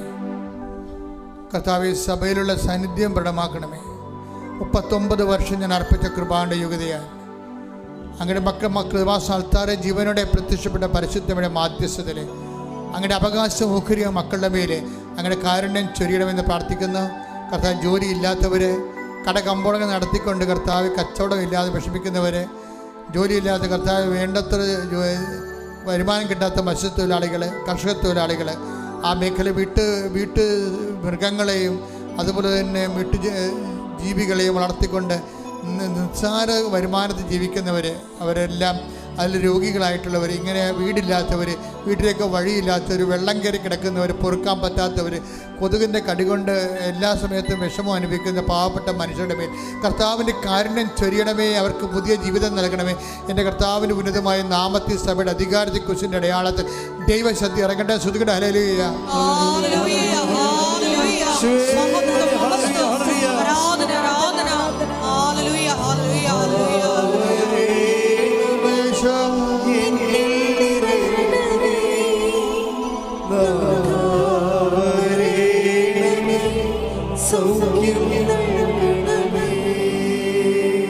കർത്താവെ, പഠിക്കാനുള്ള കുഞ്ഞുങ്ങൾ, കർത്താവെ, പഠിക്കുന്നതിന് ഇപ്പോഴും അഡ്മിഷൻ കിട്ടാത്ത മക്കളുണ്ട്. ഇപ്പോഴും അഡ്മിഷന് വേണ്ടി വേദനിക്കുന്ന മക്കളുടെ അഡ്മിഷന് വേണ്ടി വേദനിക്കുന്ന മാതാപിതാക്കന്മാരുണ്ട്. കർത്താവ്, വിസ പ്രോസസ്സ് ചെയ്ത് കിട്ടാത്തവരുണ്ട് ഈശോയെ. വിസ കർത്താവ് പുതുക്കി കിട്ടാത്തവരുണ്ട് ഈശോയെ. അങ്ങനെ ഓരോരോ തരത്തിലുള്ള ഓവർസീസിൽ വർക്ക് ചെയ്യുന്നവരും പഠിക്കുന്നവരും കുഞ്ഞുങ്ങളുടെ വിഷമതകൾ തിരുസന്നിധി സമർപ്പിച്ചുകൊണ്ട് പ്രാർത്ഥിക്കണം ഈശോയെ. വസ്തു ജപ്തിയായി പോയവർ, അതുപോലെ ലേലത്തിലായിപ്പോയവർ, കർത്താവെ, ഓരോരോ തരത്തിൽ വേദന അനുഭവിച്ചുകൊണ്ട് വൈവാഹിക തടസ്സമുള്ളവർ, മക്കളില്ലാത്തവർ, ഭവനരഹിതർ, ഇങ്ങനെ ജോലി തടസ്സമുള്ളവർ, ഇങ്ങനെ ഓരോ തരത്തിലും മറ്റുള്ളവരുടെ ഭീഷണിക്കും കള്ളക്കേസ് അകപ്പെട്ടിരിക്കുന്ന ഭർത്താക്കന്മാർ അകന്ന് താമസിക്കുന്നവർ, ഐക്യപ്പെട്ട് ജീവിക്കാൻ ആഗ്രഹിക്കുന്നവർ, മക്കളില്ലാത്തവർ, എൻ്റെ കർത്താവിന് ഉന്നതമായ നാമത്തിന് മാർഗ തടസ്സങ്ങൾ യേശുനാമത്തിൽ മാറിപ്പോകട്ടെ.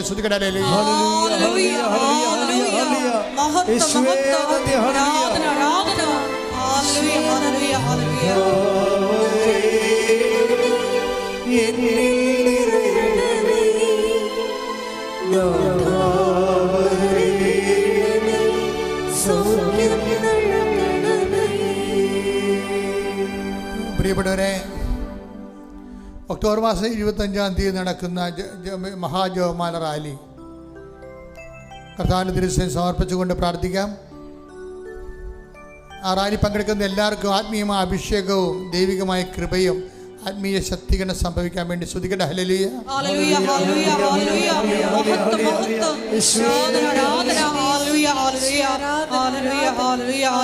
അനുകൂലമായ കാലാവസ്ഥകൾ, ആ ദിവസങ്ങളിൽ അനുകൂലമായ കാലാവസ്ഥകൾ ദൈവം നൽകുന്നതിന് വേണ്ടിയും അപകടങ്ങളൊന്നുമില്ലാതെ ഒരു കുഞ്ഞിനെ പോലും ചെറിയ പരിക്ക് പോലും ഏൽക്കാതെ അത് പരിപൂർണമായ ദൈവകൃപയിൽ അവസാനിക്കാൻ വേണ്ടി ഇപ്പോൾ പ്രാർത്ഥിക്കട്ടെ. സ്തുതിക്കട്ടെ. ഹല്ലേലൂയ.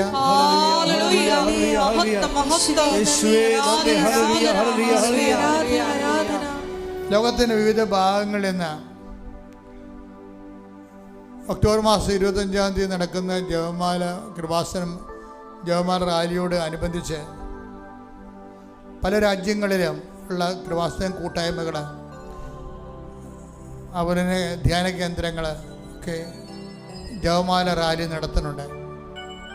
ചിലർ 25 തന്നെ നടത്തുന്നത്, ചിലർക്ക് അമേരിക്കയിലേക്ക് നേരത്തെയാണ് നടത്തുന്നത്.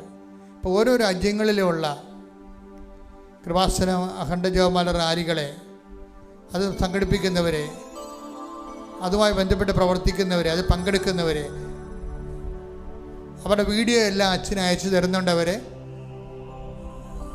കൂടുതൽ തെളിമയുള്ള നല്ല ശുശ്രൂഷകൾ നടത്തി ആ സ്ഥലങ്ങളിൽ ഭൂമിയെ മുഴുവൻ ജപമാല കൊണ്ട് ശക്തിപ്പെടുത്തുകയും ഭൂമിയെ മുഴുവനും പ്രപഞ്ചശക്തിയുടെ മാതാവായ മധ്യസ്ഥയായ പരിശുദ്ധ മറിയത്തിന് ഭൂമിയെ മുഴുവൻ ഏൽപ്പിക്കുന്നത് കൊണ്ടാണ് കൃപാസനം ഭൂമി മുഴുവനും വിവിധ രാജ്യങ്ങളിൽ ജപമാല നടത്തുന്നത്.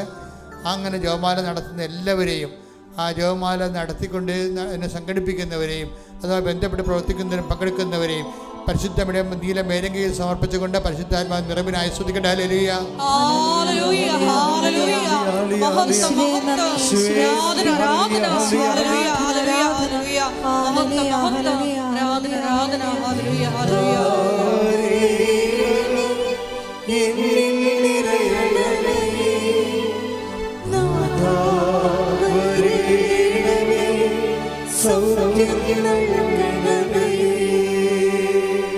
ഫ്രാൻസിലും റോമിലും അതുപോലെ തന്നെ അമേരിക്കയിലും കാനഡയിലും ഒക്കെ നടത്തിയുള്ള ജപമാല റാലിയുടെ ഈ ദിവസങ്ങളിൽ നടത്തിയ ജപമാല റാലിയുടെ ഫോട്ടോ അച്ഛനെ അയച്ചു തന്നിട്ടുണ്ട്.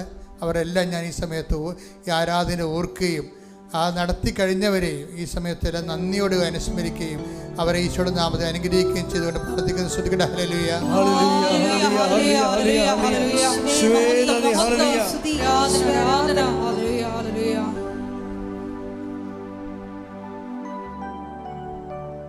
വ്യക്തിപരമായ ആവശ്യങ്ങൾക്ക് മൗനമായി പ്രാർത്ഥിക്കേണ്ട സമയമാണ്. മുട്ടേ നിൽക്കുക.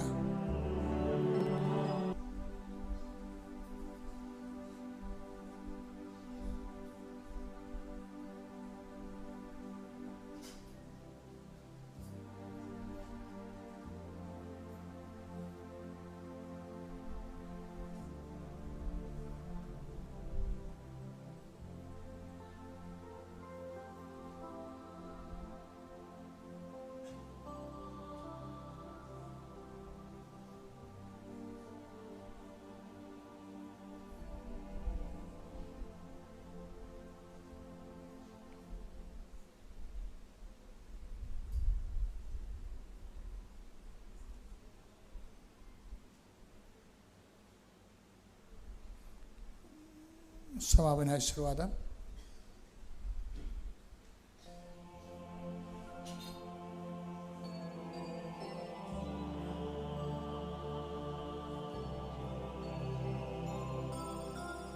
ശിരസ് നമിച്ച് നമുക്ക് ദിവ്യകാരുണ്യനാഥന്റെ ആശീർവാദം സ്വീകരിക്കാം.